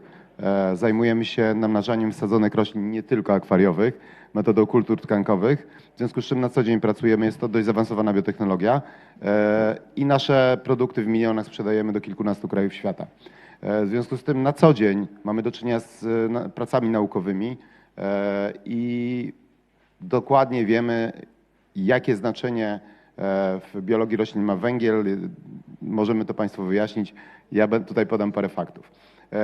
Dodatkowo składa się tak, że z drugiego wykształcenia jestem inżynierem, magistrem inżynierii informatyki, specjalizowałem się w metodach numerycznych, w związku z czym również miałem okazję, zainteresowany tematem przez Tomka, prześledzić założenia do modeli klimatycznych, gdzie odkryłem parę szokujących faktów i postaram się z Państwem też tym podzielić. Dużo rzeczy zostało już powiedzianych w filmie, w związku z czym żart, od którego chciałem zacząć, został spalony, ponieważ jeżeli Państwo rozmawiacie z kimkolwiek, to przekonuje Was do tego, że jest katastrofa globalnego ocieplenia i za globalne ocieplenie jest odpowiedzialny dwutlenek węgla. Zacznijcie zawsze od pytania, czego jest więcej w powietrzu, czy dwutlenku węgla, czy tlenu. To jest naprawdę ciekawe doświadczenie. Jeżeli będziecie to zadawać swoim oponentom, czy komukolwiek, sąsiadom i rodzinie, zapewniam Was, że 2/3 osób dzisiaj odpowiada, że więcej w powietrzu jest dwutlenku węgla. Naprawdę, tak jest. To jest jakby piętno tej propagandy, która jest nam wciskana przez media do głowy. Fakty są takie, że tlenu w powietrzu jest 21%, natomiast dwutlenku węgla jest 400 tajemniczych ppm. Co to jest ppm? Z angielska jest to part per milion, czyli 1 milionowa. Dwutlenku węgla obecnie średnio w powietrzu jest 0,04%. Nie 20%, nie 2%, nie 1%, nie 0,1%, 0,04%, czyli 525 razy mniej niż tlenu. Jeżeli chodzi generalnie o biologię, to tak jak Państwo siedzicie, możecie się rozejrzeć po sali i zobaczycie, że siedzą tutaj ludzie, a ciało każdego z nas składa się z organicznych związków węgla. 20% masy każdego z nas stanowią atomy węgla organicznego. Dlaczego organicznego? Bo wchodzącego w skład związków organicznych, ale pytanie, jak on tam się znalazł. Oczywistym jest, że znalazł się z naszym pożywieniem, prawda? Jemy albo mięso, czyli ciała zwierząt, albo pokarm roślinny, czyli rośliny. No ale wiemy oczywiście, że zwierzęta, które zjedliśmy, wcześniej jadły rośliny, więc ślad prowadzi do roślin i do procesu, który jest esencjonalny, jeśli chodzi o istnienie życia na Ziemi, czyli do fotosyntezy. Fotosynteza, zapewne Państwo wiecie, ale krótko przypomnę, to proces, w którym w liściach roślin, w ciałach roślin przy pomocy chlorofilu z energii napędzane energią słoneczną z wody i dwutlenku węgla produkowane są cukry. Jest to tak zwana faza jasna w życiu roślin i te cukry są gromadzone w ciałach roślin. Potem w fazie ciemnej rośliny częściowo spalają te cukry, uzyskując z powrotem energię, a częściowo przekształcają cukry we wszystkie związki organiczne. I to jest ten tajemniczy proces. To jest to dzieło stworzenia boskie, które cały czas się dzieje, dzięki któremu z węgla nieorganicznego ten węgiel nieorganiczny przechodzi do organicznego. I dzięki fotosyntezie wszyscy żyjemy. Jak Państwo zauważyliście, do procesu fotosyntezy niezbędny jest dwutlenek węgla. I to jest źródło później całego życia. Natomiast pierwszy fakt. Dzisiaj mamy te magiczne 400 ppm, czyli 0,04% dwutlenku węgla w atmosferze. Uwaga, jest to najniższy poziom od 160 milionów lat w historii Ziemi. To jest pierwszy fakt. Drugi. Jeżeli chodzi o efektywność procesu fotosyntezy, stężenie dwutlenku węgla ma bardzo esencjonalne znaczenie z punktu widzenia przebiegu tego procesu. I wśród większości roślin typu fotosyntezy C3, to jest zdecydowana większość roślin, obecne stężenie jest stężeniem głodowym. Te rośliny nie rosną, to co obserwujemy, do czego jesteśmy przyzwyczajeni, one cierpią i wegetują. Na pewno, jeżeli jedziecie na południe od Warszawy, widzieliście przed Kozienicami takie wielkie szklarnie, które zostały tam wybudowane i tam są produkowane pomidory na 40 hektarach. Zastanawialiście się, dlaczego jest tak, że opłaca się budować tak drogie szklarnie, dlaczego opłaca się je ogrzewać, dlaczego opłaca się je oświetlać, po to, żeby wyprodukować tam pomidory i te pomidory są stosunkowo niedrogie. Otóż w tych szklarniach do środka pompowany jest dwutlenek węgla, dlatego, żeby podnieść stężenie dwutlenku węgla w tych szklarniach trzykrotnie. W naszej jakby teorii ogrodniczo-rolniczej podnosi się od 2 do 3 razy, w innych krajach stosuje się nawet podniesienie 4-krotne. Dlaczego to się robi? Po to, żeby zagwarantować roślinom w środku optimum dwutlenku węgla i po to, żeby te plony były wyższe. Plony są przy wyższym stężeniu dwutlenku węgla, plony tych roślin są wielokrotnie większe, rośliny rosną szybciej, lepiej kwitną, zawiązują owoce, owoców jest więcej, są lepsze, szybciej dojrzewają i rośliny są bardziej odporne na pasożyty, wymagają mniej nawożenia. Żeby Państwo unaocznić, jak bardzo ważny jest dwutlenek węgla dla życia roślin, chciałbym pójść w kierunku, jeżeli byście Państwo popatrzyli na to, co jest za oknem, te zielone rośliny, jakiekolwiek, to teraz wiecie o tym, że one w dużej części składają się z wody, ale gdyby odsączyć tą wodę i stworzyć coś, co się nazywa roślinną masą suchą, to w tej masie suchej 45% to jest węgiel, 42% to jest tlen, czyli 87% stanowią 2 pierwiastki, które są składnikami dwutlenku węgla. I dopiero na 3. miejscu kolejnym pierwiastkiem jest azot, który jest, wiemy dobrze, każdy, kto ma kwiaty w domu, jest ogrodnikiem, rolnikiem, że jest to najważniejszy nawóz z punktu widzenia nawożenia roślin i wiemy, jak duże znaczenie ma nawożenie azotowe z punktu widzenia planowania i wzrostu roślin. Także znajcie Państwo te fakty. Oddaję głos, za chwilę może powiem coś jeszcze o sprawach numerycznych. Dobra, to drugi temat jest taki, to myślę, że może będą pytania, to jeżeli będę mógł, to odpowiem. Tak wielkie znaczenie jest dwutlenku węgla z punktu widzenia wzrostu roślin. Pamiętajcie Państwo, po pierwsze, obecne stężenie dwutlenku węgla jest najniższym od 160 milionów lat. Tak jak było powiedziane w filmie, 14-20 tysięcy lat temu nastąpiło jeszcze niższe stężenie, było to 180 milionowych. Gdyby to stężenie spadło jeszcze o 30 ppm, czyli milionowych, proces fotosyntezy na Ziemi zostałby zatrzymany, a życie na Ziemi zniknęłoby. Więc tak naprawdę jesteśmy bardzo blisko tej granicy śmierci, a nie jakichś poziomów dwutlenku węgla, które byłyby z innych powodów groźne. Przechodząc do spraw modelowych, też z takiego zainteresowania przez Tomka dotarłem do założeń, do modelów klimatycznych i modele klimatyczne są tak zbudowane i taka jest teoria klimatystów, że oni używają teorię Schwarzschilda gazową, która mniej więcej jest zastosowana przez nich tak i mówi tak, że Ziemia jest nagrzewana przez Słońce, a potem to ciepło promieniuje w kosmos, natomiast gazy cieplarniane zatrzymują to ciepło i tam jest teoria wymuszenia radiacyjnego, w której występuje też dwutlenek węgla. I wprost w wymuszeniu radiacyjnym jest ono wprost proporcjonalne według teorii Schwarzschilda do logarytmu naturalnego ze stężenia dwutlenku węgla.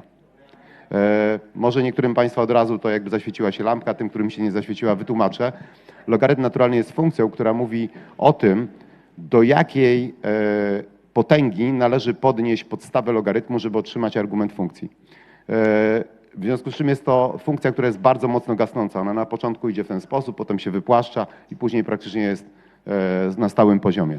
Własności funkcji logarytmicznej są takie, że jeżeli zastanowimy się, jak ludzkość produkuje dwutlenek węgla, to i jak może wpływać na jego stężenie, to jeżeli to stężenie wzrasta liniowo, to wymuszenie radiacyjne wzrasta proporcjonalnie do logarytmu naturalnego. Jeżeli wzrastałoby do kwadratu nawet, to z własności funkcji logarytmicznej wzrastałoby logarytm naturalny jest x kwadrat, czyli 2 logarytmy z x, czyli dalej tak samo. Jeżeli byśmy dalej to podnosili, nawet jeżeli ta emisja człowieka była bardzo stroma, to dalej nie ma to wielkiego wpływu na temperaturę. Następną własnością tej funkcji jest to, że jeżeli następuje w atmosferze podwojenie ilości dwutlenku węgla, to zawsze wymuszenie radiacyjne zmienia się o stałą wartość. Czyli jeżeli powiedzmy po epoce lodowcowej stężenie dwutlenku węgla było 180 milionowych i podniosło się do 360, to temperatura zmieniła się o stałą wartość. Jeżeli w tej chwili mamy 400 i podniesie się do 800, to też zmieni się o tą samą stałą wartość. Jeżeli z 800 do 1600, również dwukrotnie, to też o tą samą stałą wartość. W związku z czym, jak widzimy, cały ten model pokazuje, że stężenie dwutlenku węgla z punktu widzenia temperatury nie ma własności akcelerujących temperatury, ale stabilizujące. Teraz, jak poradzili sobie z tym klimatyści? Tu uwaga, jest smaczek, ponieważ śledziłem to, analizowałem założenia do modeli klimatycznych. Oni po prostu, jak przypominacie sobie tutaj tą łyżwę, którą pokazywał Al Gore, założyli, że ludzkość będzie produkowała dwutlenek węgla we wzroście wykładniczym. Wiecie pewnie, czym jest funkcja wykładnicza, czyli to jest tam podstawa do x, prawda? I teraz jak działa funkcja wykładnicza? Jeżeli byśmy sobie wyobrazili f od x równa się 10 do x, do potęgi x, to 10 do zerowej to jestem ja, bo to jest 1. 10 do pierwszej to jest moje 10 palców. 10 do drugiej to jest 100, czyli mniej więcej rząd wielkości ludzi, którzy są tutaj na sali. 10 do czwartej to jest 10 tysięcy, tak? 10 do siódmej to jest 10 milionów. 10 do dziesiątej to jest 10 miliardów, czyli to jest rząd wielkości ludzi na Ziemi. Ale idąc dalej, bardzo szybko zbliżamy się do absurdu, ponieważ jeżeli dojdziemy tam do rzędu wielkości 10 do 50, czy tam dalej, to przed setką sięgniemy liczbę atomów, pierwiastków szacowanych w całym widzialnym wszechświecie. Liczenie dalej nie ma sensu. W związku z czym ta funkcja robi się pionowa. Dlatego oni podstawili tę funkcję, żeby oszukać funkcję logarytmiczną z równania Schwarzschilda, po to, żeby z wzrostu dwutlenku węgla wyszło im globalne ocieplenie. Jest to oczywiste nadużycie, ponieważ do wzrostu w zamkniętym środowisku, jakim jest Ziemia, używa się wzrostu logistycznego, który jest zresztą opisany w jednej z książek publikowanych przez Tomka. Zachęcam. Gdyby użyli tego wzrostu, globalne ocieplenie z modeli nie wychodzi. I teraz coś prostszego, czyli Tomasz Cukiernik i bilans Unii. No, z tą Unią jest problem duży, bo o ile można było sobie liczyć tak jakby retrospektywnie, czy tam my do tej Unii dopłacamy, czy nie dopłacamy i tam różne rzeczy z tego wychodzą, no to teraz wobec tego, co nam zaproponowano, to jakieś 1,5 biliona euro, które mamy włożyć w ocieplenie budynków i jakieś w ciągu najbliższych 16 lat, tak, do 2030 roku, no to są jakieś, w ciągu 26 lat do 2050 roku, no to są jakieś zupełnie absurdalne sprawy, które powodują, że w ogóle poważne rozmawianie o jakichkolwiek rozliczeniach traci sens. Ale Tomasz Cukiernik, proszę. Dzień dobry. Ja może tylko sprostuję, nie 1,5 biliona euro, tylko 2,4 biliona euro. To jest kwota, która ma nas kosztować, dekarbonizacja do roku 2050, czy też innymi słowy dojście do zeroemisyjności. Nie wiem, czy ty mówisz o tym samym, ale to jest kwota, która została podana przez francuski Instytut Rousseau. Oni obliczyli, ile to będzie kosztowało dla całej Unii Europejskiej i dla poszczególnych krajów Unii Europejskiej, w tym dla Polski. No więc dla Polski to jest 2,4 biliona, nie miliarda, tylko biliona euro. W przeliczeniu na złotówki to jest ponad 10 bilionów złotych.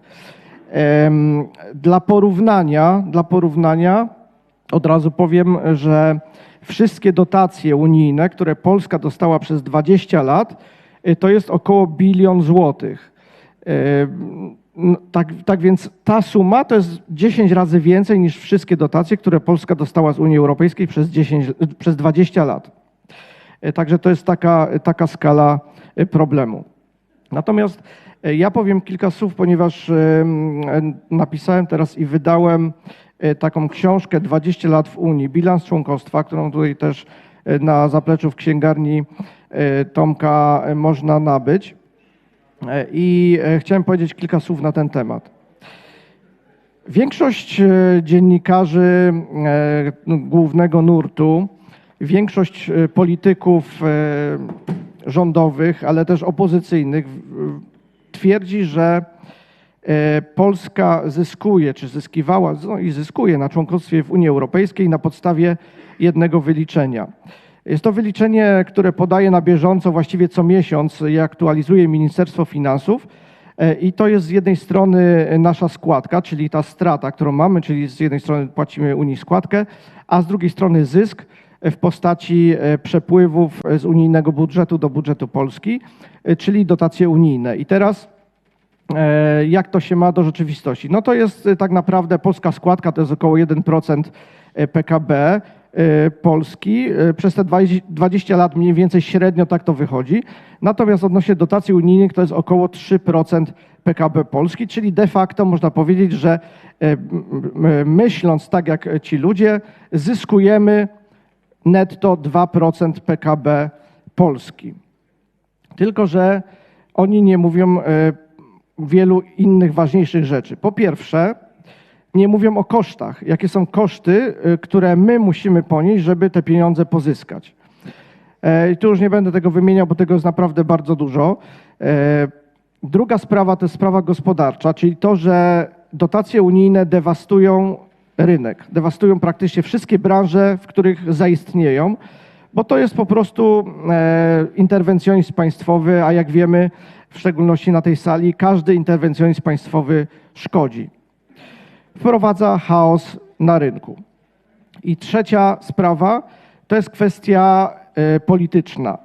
No mieliśmy tu właśnie ostatnio pod koniec rządów PiS-u właśnie takie przykłady, jak to działa, czyli Unia Europejska szantażuje Polskę, że jeśli nie zrobimy tego i tamtego, no to wtedy nie dostaniemy dotacji. I rzeczywiście tych dotacji Polska przez jakiś czas nie dostawała. No więc widzimy wyraźnie, że dotacje unijne to jest coś skrajnie szkodliwego. Jak każda dotacja to jest po prostu coś szkodliwego. Tym bardziej dotacje, czy sama kwestia dotacji i składki, nie można mówić, że to jest bilans naszego członkostwa w Unii Europejskiej.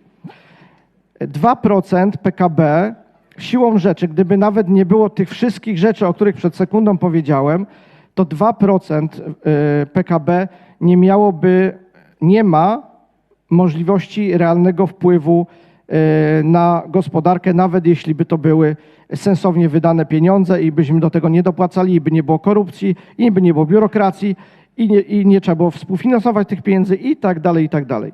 Więc nawet wtedy to jest 2%, które z powodu zbyt małej ilości tych pieniędzy w relacji do wielkości polskiej gospodarki nie ma szans, żeby one miały jakiekolwiek znaczenie. I dlatego w tej książce zaproponowałem inne bilanse członkostwa naszego w Unii Europejskiej. I moim zdaniem taki najważniejszy bilans to jest z jednej strony zyski z tego, że mamy dostęp do wspólnego rynku. Chodzi o to, że polscy przedsiębiorcy mogą sprzedawać swoje towary, no ale nie tylko sprzedawać, mogą po prostu współpracować też z firmami z rynków, innych rynków unijnych.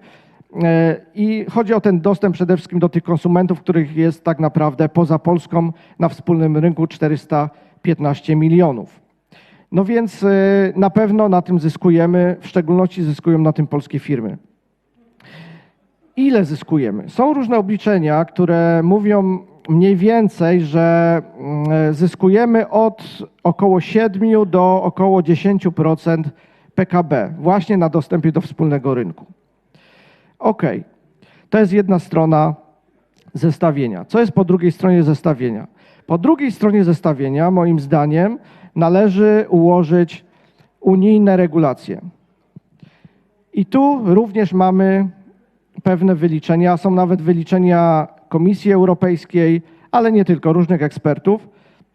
I oni też podają, że z powodu unijnych regulacji gospodarki Unii Europejskiej tracą od powiedzmy 7, 8, 9 do 9 około procent. To oczywiście to wszystko są szacunki, tego dokładnie się nie da wyliczyć, bo jak wiemy gospodarka jest sprawą bardzo skomplikowaną. No więc mniej więcej wychodzi tak, że to, co zyskujemy na wspólnym rynku, tracimy z powodu unijnych dotacji. I to są jeszcze wyliczenia przede wszystkim, kiedy nie było choćby Europejskiego Zielonego Ładu. To są wyliczenia, nie ma tych 10 bilionów złotych w tych wyliczeniach, no bo to są wyliczenia najnowsze mniej więcej z roku 2022. To są wyliczenia, kiedy jeszcze nie było na przykład ESG. Pewnie niektórzy z Państwa nie wiedzą, co to jest, ale to jest coś takiego, że firmy będą musiały po prostu dbać o tak zwany zrównoważony rozwój, na co będą musiały wydawać również gigantyczne pieniądze i potem na sprawozdania z tym związane, czyli będą się jeszcze musiały spowiadać z tego, co w tym zakresie zrobiły. I to też są olbrzymie koszty z kolei dla samych firm. No więc tak to wygląda. To oczywiście też nie są wszystkie bilanse, bo ja tu jeszcze przedstawiam inne rzeczy. Na przykład sprawa, może jeszcze dodam jedną rzecz, bo policzyłem taką ciekawą, uważam, że ciekawą rzecz, mianowicie porównałem dochody inwestorów zagranicznych w Polsce z dochodami polskich inwestorów za granicą. I co się okazało? Te dochody, czy relacja między tymi dochodami, jednymi i drugimi, bardzo się zmieniły na przestrzeni tych 20 lat. Konkretnie 18, ponieważ najnowsze dane są też z roku 22, ale zaczynamy od roku 2004 i okazuje się, to są dane Narodowego Banku Polskiego, okazuje się, że w roku 2004 dochody zagranicznych firm, które zainwestowały w Polsce, były mniej więcej 1000 razy wyższe niż dochody polskich firm, które zainwestowały za granicą w roku 2004. Potem ta relacja się cały czas zmieniała na naszą korzyść i doszliśmy do roku 2022, w którym to dochody zagranicznych inwestorów w Polsce były zaledwie 4 razy wyższe niż dochody polskich inwestorów za granicą. W ciągu tych 20 lat wyszło tak, że dochody zagranicznych inwestorów przez 20 lat w Polsce były 13 razy wyższe niż dochody polskich firm za granicą. Oczywiście wiemy, w czym jest problem, wiemy o tym, że tu jest problem kapitału, inwestują u nas duże grupy kapitałowe z Zachodu, które mają pieniądze. Polacy tych pieniędzy, w szczególności w momencie, kiedy wstępowaliśmy do Unii, to nie mieli, czy mieli znacznie mniejsze, nadal mają znacznie mniejsze. Można oszacować bardzo różnie zresztą, bo to też w zależności od branży, ale jak 1 do 10 mniej więcej.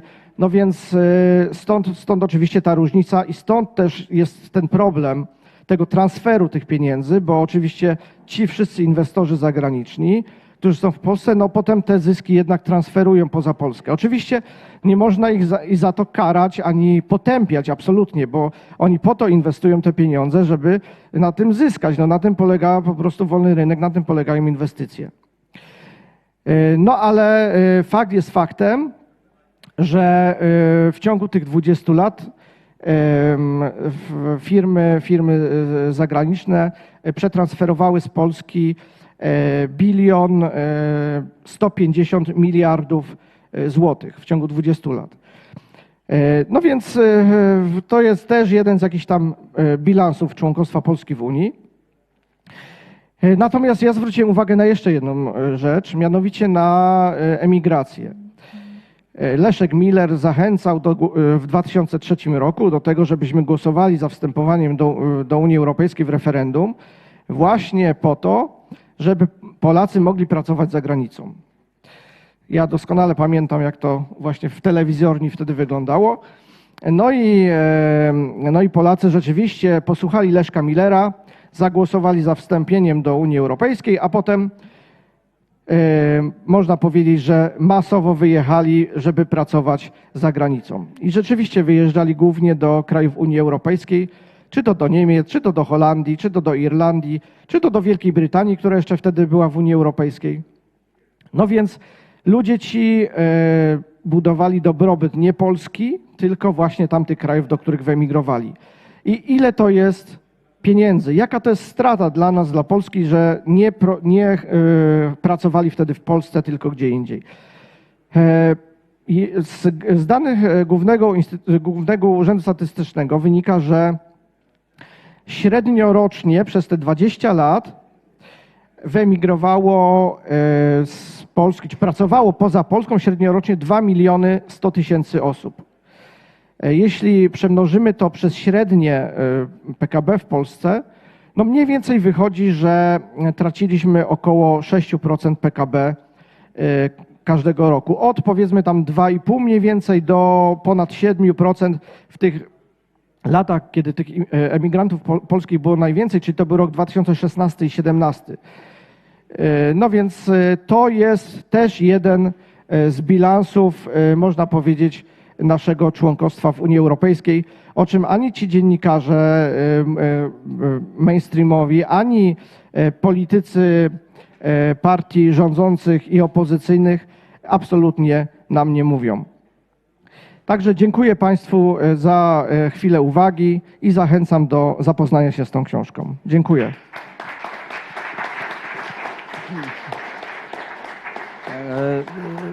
Szanowni Państwo, ponieważ mamy już przesunięcie czasowe i za niedługo będzie prelekcja Grzegorza Brauna, który już szczęśliwie dotarł i tam sobie siedzi z tyłu, to zapraszam po jednym pytaniu do każdej tutaj z osób.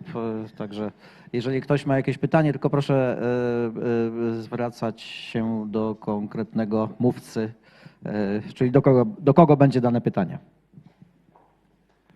Dzień dobry. Znaczy, wydaje mi się, że to jest jedyne miejsce, gdzie można o tym szerzej usłyszeć i dzięki dla prelegentów, że poruszacie Państwo ten temat. Ja chciałem zapytać, bo ostatnio okazała się taka informacja, że Niemcy fałszują swoje dane o emisji CO2 o 184 razy, czyli zaniżają wartość. Czy to tak naprawdę nie jest wojna gospodarcza, która jest prowadzona? A to, o czym Państwo mówią, to są tylko takie miraże, które się roztacza przed nami i na końcu okaże się, że tak naprawdę wracamy do węgla, wracamy do taniej energii, a my pozostaniemy po prostu bez przemysłu. Ja bym to albo do pana... Ja może spróbuję odpowiedzieć na to pytanie, bo czytając właśnie, poprawiając tę książkę Zmiany klimatu, musiałem się z nią zapoznać szczegółowo i tam jest jeden ciekawy aspekt, mianowicie kwestia danych dotyczących temperatury. Co nie ma może związku bezpośrednio z tymi danymi dotyczącymi emisji, ale to jest mniej więcej ten sam case, tak? Czyli kwestia, jakiego rodzaju dane są podawane. No i cóż, i tutaj profesor Kowalczak zaczął od tego, że zaczął się zastanawiać, jakiego rodzaju tutaj pomiary mają miejsce. No i cóż, okazało się, że generalnie mamy stacje pomiarowe w 2 rejonach świata, czyli mamy w Europie i w Stanach Zjednoczonych, z czego dużo większa sieć jest w Stanach Zjednoczonych z uwagi na to, że tam to są pomiary dokonywane w większej części społecznie. I po prostu są tacy jacyś tam ludzie, których bawi to, że mierzą tą temperaturę, to wysyłają tam do jakichś zbiorczych baz danych i to w ten sposób sobie funkcjonuje. W każdym razie generalnie te dane nie są w ogóle porównywalne, czyli dane europejskie nie są porównywalne z amerykańskimi, jeśli chodzi o metodologię, już nie mówiąc o Afryce, gdzie w tej chwili jakby sieć pomiarów znikła. Jeszcze jak były tam tak zwane kolonie, no to wtedy ta sieć w latach 50., 40., 60., 70. funkcjonowała. Potem jak państwa zachodnie się stamtąd wycofały politycznie, to wszystko znikło. W Europie, znaczy w Azji z kolei też praktycznie nie ma pomiarów, z wyjątkiem Chin, ale te pomiary chińskie też są, krótko mówiąc, nieprzyjmowane do tej ogólnej bazy. W związku z czym mamy do czynienia z danymi dosyć ścisłymi w Stanach Zjednoczonych i powiedzmy gorszymi w Europie i nigdzie poza tym. Jakie są różnice? No różnice są takie, że w Europie, gdzie ostatnio ten klimatyzm nabrzmiał, temperatura zaczęła gwałtownie rosnąć, podczas kiedy w Stanach Zjednoczonych nie rośnie. No i tutaj widać bardzo wyraźnie te różnice. Co więcej, no w tym filmie też był pokazany efekt, który profesor Kowalczak tam szczegółowo opisuje. przesuwania się miast na tereny, gdzie są prowadzone te pomiary, w związku z czym widać ewidentnie, że to ciepło miejskie, aglomeracyjne wpływa na zakrzywienie tych pomiarów. Poza tym jeszcze jest kwestia kalibracji tych pomiarów, tak? Czyli gdzie te pomiary właściwie są. I generalnie konkluzja, żeby nie opowiadać całej tej historii, bo można sobie ją tutaj szczegółowo przeczytać w tej książce, jest taka, że te pomiary są tak naprawdę niewiele warte. Punktowo one są warte, czyli jeżeli w danym miejscu robimy ciąg pomiarów, to można powiedzieć coś dosyć ściśle co do tego jednego punktu. Natomiast agregacja no, jest bardzo wątpliwa tych pomiarów. I dokładnie tak samo jest z tymi wszystkimi pomiarami związanymi z emisją dwutlenku węgla, a Niemcy, jak wiemy, przodują w tych wszystkich wynalazkach i jakby dostosowywaniu wyników do norm. Przecież parę lat temu mieliśmy do czynienia z dokładnie tym samym, jeśli chodzi o normy silników spalinowych, tak? Gdzie też się okazało, że te normy, które Niemcy wykazywali, nie mają się w ogóle nijak do tego, co deklarowali. Innymi słowy, ale jak jest naprawdę, tego też do końca nie wiadomo. Więc tu się odbywa taka idiotyczna żonglerka, że ktoś stawia jakiegoś rodzaju wymóg, który można na różne sposoby interpretować. On nie jest tak naprawdę do końca ścisły, a potem sobie firmy bawią się i całe przemysły bawią się w dostosowywaniu tych jakby danych, które wykazują, które no, spełniają albo nie spełniają określonych norm, po czym parę lat później jest odkrycie afery, że nieprawda, te silniki diesla inaczej działały niż oni mówili i tak dalej i zamykany jest cały przemysł na przykład dieslowy w Europie, tak? No bo do tego w końcu doszło. Więc to jest generalnie jakiegoś rodzaju walka jednych oszustów z drugimi. Tak? Jedni wymyślają jakieś tam kalibracje, inni starają się udowodnić, że ich działalność ma cokolwiek wspólnego, po czym się okazuje, że nie, a twardych danych na ten temat się po prostu nie da uzyskać. Do kogoś jeszcze pytanie? Czy mogę coś jeszcze dodać do tego, co powiedział Tomek? To znaczy, wydaje mi się, że nie należy tu mieć żadnych złudzeń. Jeżeli byśmy mieli to do czegoś porównać, to wyobraźcie Państwo sobie naiwnego, młodego, silnego turystę w Meksyku, który podchmielony spaceruje na plaży, zostaje złapany przez mafię, po czym zostaje odurzony, pozbawiony świadomości, zostają mu wycięte organy, a jego ciało zostaje znalezione na plaży. I my jesteśmy takim właśnie naiwnym turystą Europy, a klimatyzm czy socjalizm służy do tego, żeby nas znieczulić, a klimatyzm temu, żeby nas ogłupić. Natomiast to, o czym tutaj mówimy, czyli takie zjawiska jak wysysanie młodzieży i siły roboczej poza granice naszego kraju, czy zarzucanie nas inwestycjami, które wypompowują cały kapitał na zewnątrz kraju, to jest właśnie to wycinanie organów. Także jesteśmy dokładnie w tym miejscu i nie miejmy jakichkolwiek złudzeń. Druga rzecz, o której chciałbym powiedzieć, to zauważcie, że to całe kłamstwo tej sekty klimatycznej jest wielopoziomowe. I zwróćcie uwagę Państwo na to i nie dajcie się na to łapać. Pierwsza sprawa to jest taka, pierwsze pytanie. Czy istnieje globalne ocieplenie, czy nie? Pierwsza dyskusja. I to jest pierwszy poziom. Drugie, czy jeżeli jest globalne ocieplenie, czy to jest dobre, czy złe? Druga odpowiedź. Trzecia, czy dwutlenek węgla ma wpływ na zmiany temperatury? Prawda? Następna. I teraz dorabianie tej gęby cyklonu B do dwutlenku węgla, który jest gazem życia, to jest następne oszustwo. Czyli pamiętajcie, jeżeli z kimś dyskutujecie i zaczynacie się licytować, kto emituje więcej dwutlenku węgla, to znaczy, że już zostaliście oszukani. Jesteście w środku tego oszustwa. Tylko tak naprawdę to już licytujecie się tylko o kolor paznokci, nic więcej. Bo jeżeli rozmawiacie o tym, kto emituje więcej dwutlenku węgla, to znaczy, że zaakceptowaliście tezę, że dwutlenek węgla jest cyklonem B.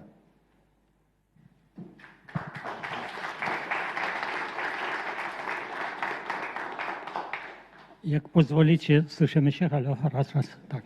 Jak pozwolicie, to i z publicystyki dziennikarskiej, Wysoczańskie nazwisko moje, sprowadzę was na tory poważnej nauki akademickiej i odsyłam was do swego świętej pamięci Minkowicza Wysoczańskiego wujka, który napisał przepiękne monografie dotyczące klimatostratygrafii. Proszę do mikrofonu mówić, do mikrofonu.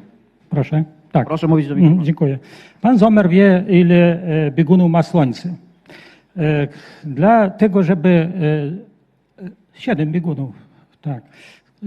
7 biegunów ma Słońce, a kula ziemska ma 4 bieguny, bo mylą, że 2 bieguny. Czyli korelacja pomiędzy zmianą odległości między biegunem magnetycznym a biegunem osi Ziemi i zmianą klimatu istnieje i jest to opisane w Akademii Nauk i ja jako przedstawiciel Akademii Cybernetyki potrafię wam wytłumaczyć co najmniej 10 faktorów, które wpływają na zmianę klimatu.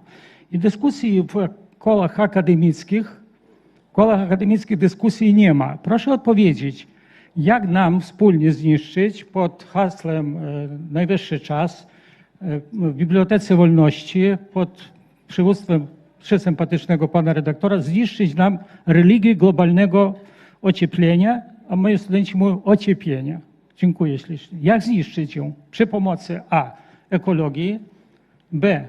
Energetyki, C. Ekonomii, bo wszystko psują ekonomiści.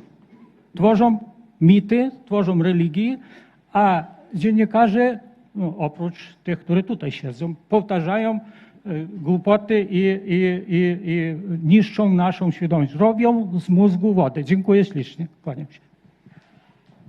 Tutaj poruszył pan ważny aspekt tego, że jeżeli chodzi o wpływy na klimat i sam klimat, to klimat jest i jakby środowisko Ziemi jest niespotykanie złożonym systemem, na które mają wpływ zjawiska wewnętrzne i zjawiska zewnętrzne. To, czym walczą przeciwko ludzkości klimatyści, to są tak zwane modele i te całe ich przewidywania, które można porównać do astrologii, do niczego więcej. Otóż jeżeli byście Państwo popatrzyli na coś takiego jak próbę modelowania zachowań klimatu, to jest to pewien program komputerowy, symulacyjny, który jest jakby przeliczany na komputerze. I tutaj sięgnijmy do takiego modelu idealnego komputera, czyli maszyny Turinga, której komputer jest pewnym niedoskonałym przybliżeniem. Ale zwróćmy uwagę, że gdybyśmy popatrzyli na cały klimat, na to, jak Ziemia działa, ile czynników na nią wpływa, maszyna Turinga generalnie to jest taki model, który mówi o tym, że to jest pewien system, który ma swój stan, następnie zostaje wykonane polecenie pewnego programu, który tym systemem steruje i system przechodzi do następnego stanu. Robi to nieskończenie szybko. I klimat dokładnie działa identycznie. W związku z czym to, co oni próbują robić, to próbują pisać horoskopy na bardzo małej, niedoskonałej maszynie, które mają dotyczyć niespotykanie bardziej o miliardy razy skomplikowanego systemu. Gdybym chciał to wyrazić obrazowo, to co oni robią, to jest próba schowania dinozaura w pudełku od zapałek. I wartość tego, co oni robią, jest po prostu wartością horoskopu, niczego więcej. Dziękuję.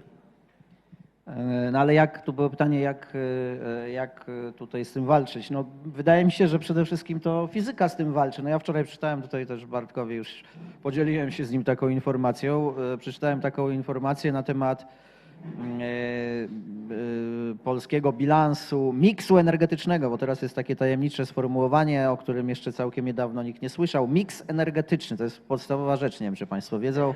I miks energetyczny to jest kwestia rozróżnienia, ile energii jest z wiatraków, ile z fotowoltaiki, ile z węgla brunatnego, ile z węgla jakiegoś tam i tak dalej.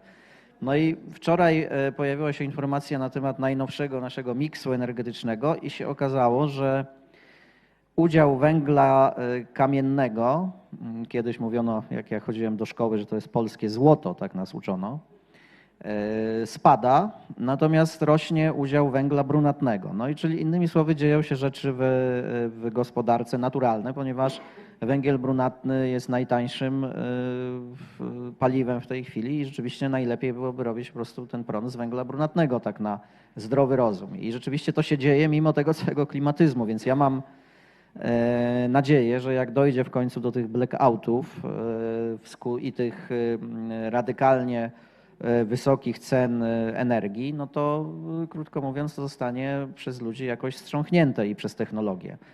Bo oczywiście da się wyprodukować prąd przy pomocy tej fotowoltaiki i wiatraków, tylko że to jest wielokrotnie, bywa, że nawet 30-krotnie droższe od produkcji z węgla brunatnego. No i o to się tak naprawdę toczy walka, żeby to wszystko było tak wielokrotnie droższe. No my mamy bodajże za miesiąc przeżyć ten szok Zobaczymy, jak to naprawdę będzie, ale mówi się, że ten prąd skoczy. Jedni mówią, że o 50%, inni mówią, że 150%, a jak będzie, zobaczymy. Ostatnie pytanie, po czym przejdziemy do przerwy. Jest jeszcze jakieś pytanie? O, tutaj pan.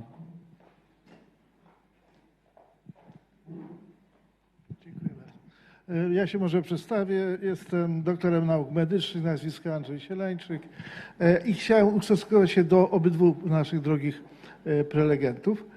Po pierwsze, jak odpowiadać na pytanie, co z tą zieloną rewolucją, jak to przeżyć, skąd ta klimatyczna zmiana? No to trzeba przyjechać do mnie na Śląsk, tam sobie wziąć kawałeczek łopaty i pokopać. W części bliżej Częstochowy wykopiecie Państwo skały, w których odbite są amonity. Takie stworzonka, które 200 milionów lat temu żyły sobie tam w tej okolicy, bo było bardzo gorące, tropikalne morze. Bo tam było morze, które jak się zaczęło wycofywać, to te tropikalne drzewa padały, były pokrywane osadami morskimi, potem skałami i wytworzyły się ze względu na ciśnienie piękne pokłady węgla. Więc dzięki tym zmianom klimatycznym, także ociepleniu klimatu, mamy węgiel na Śląsku, a także piękne, wspaniałe okazy amonitów. Cała reszta mówienia o tym, że CO2 jest szkodliwy, no to w takim razie ludzie są szkodliwi. Bo przecież jednym z największych producentów CO2 to jest człowiek. My żyjemy, oddychamy i produkujemy CO2. Mówi się o gazach cieplarnianych, że są tak bardzo szkodliwe. To przypomnijmy sobie, no może ja tego jeszcze nie pamiętam, mimo że starszy człowiek jestem, ale dajmy na to 200 lat temu jeszcze w Stanach Zjednoczonych ludzi było bardzo niewiele. Natomiast żyło kilkaset milionów bizonów. Co robiły bizony? Bizony sobie żarły trawkę i jako trawożercy generowali jedną rzecz. Metan. Nieprawdopodobne ilości metanu. A szacunki przeliczeniowe mówią, że cała gospodarka amerykańska nie jest w stanie dorównać drobnej części tej ilości metanu wyprodukowanego, co produkowały te biedne roślinożerne zwierzątka. Jak to wpływało na klimat? Przedstawiane były te wartości nieco tam później, prawie 100 lat późniejsze, ale pokazywały, że właściwie żadne. Klimat się zmieniał, zmienia i zmieniać będzie. Co nie oznacza, że trzeba walczyć o czyste powietrze. Oczywiście, że tak. Że powinniśmy walczyć o jak najbardziej czyste powietrze i czyste otoczenie. A jeśli chodzi o współpracę z Unią Europejską, ja sobie tak to wyobraziłem kiedyś, że im bardziej zacieśniamy współpracę z Unią Europejską i z pomysłami Komisji Europejskiej, to tym bardziej doskwiera nam codzienna rzeczywistość. W czasach zaraz po przejściu 1989 roku wyobrażaliśmy sobie, że wejście do Unii Europejskiej będzie korzystne. Będzie korzystne choćby z jednego powodu, że Unia Europejska, struktury Unii Europejskiej były wtedy mniej biurokratyczne niż w Polsce. Ale minął czas. Wtedy mówiliśmy, wyeliminujemy biurokrację partyjną, no bo były dwie administracje, państwowa i partyjna. Wyeliminujemy tą biurokrację partyjną i zaraz będzie lepiej. Nie. Nic takiego nie nastąpiło. Każda biurokracja ma to do siebie, że pęcznieje z czasem. Rozrasta się w sposób niebywały. To samo dotyczy Unii Europejskiej. A ponieważ obsiadło to Towarzystwo Lewackie, no to ten proces jest geometrycznie przyspieszony. Dzisiaj biurokracja europejska jest wielokrotnie większa jak Polska i zmusza naszą biurokrację do rozrastania się i przyjmowania wszystkich złych rozwiązań. Panie, panowie, polexit.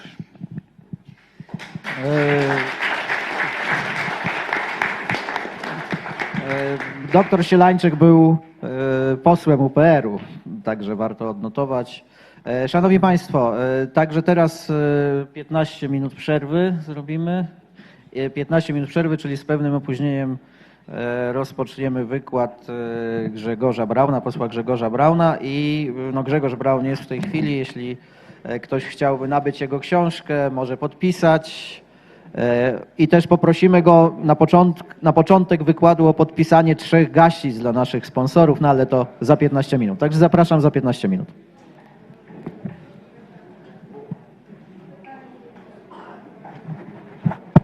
A jeszcze zapraszam, kto chce skorzystać z piły mechanicznej, to idziemy na dół.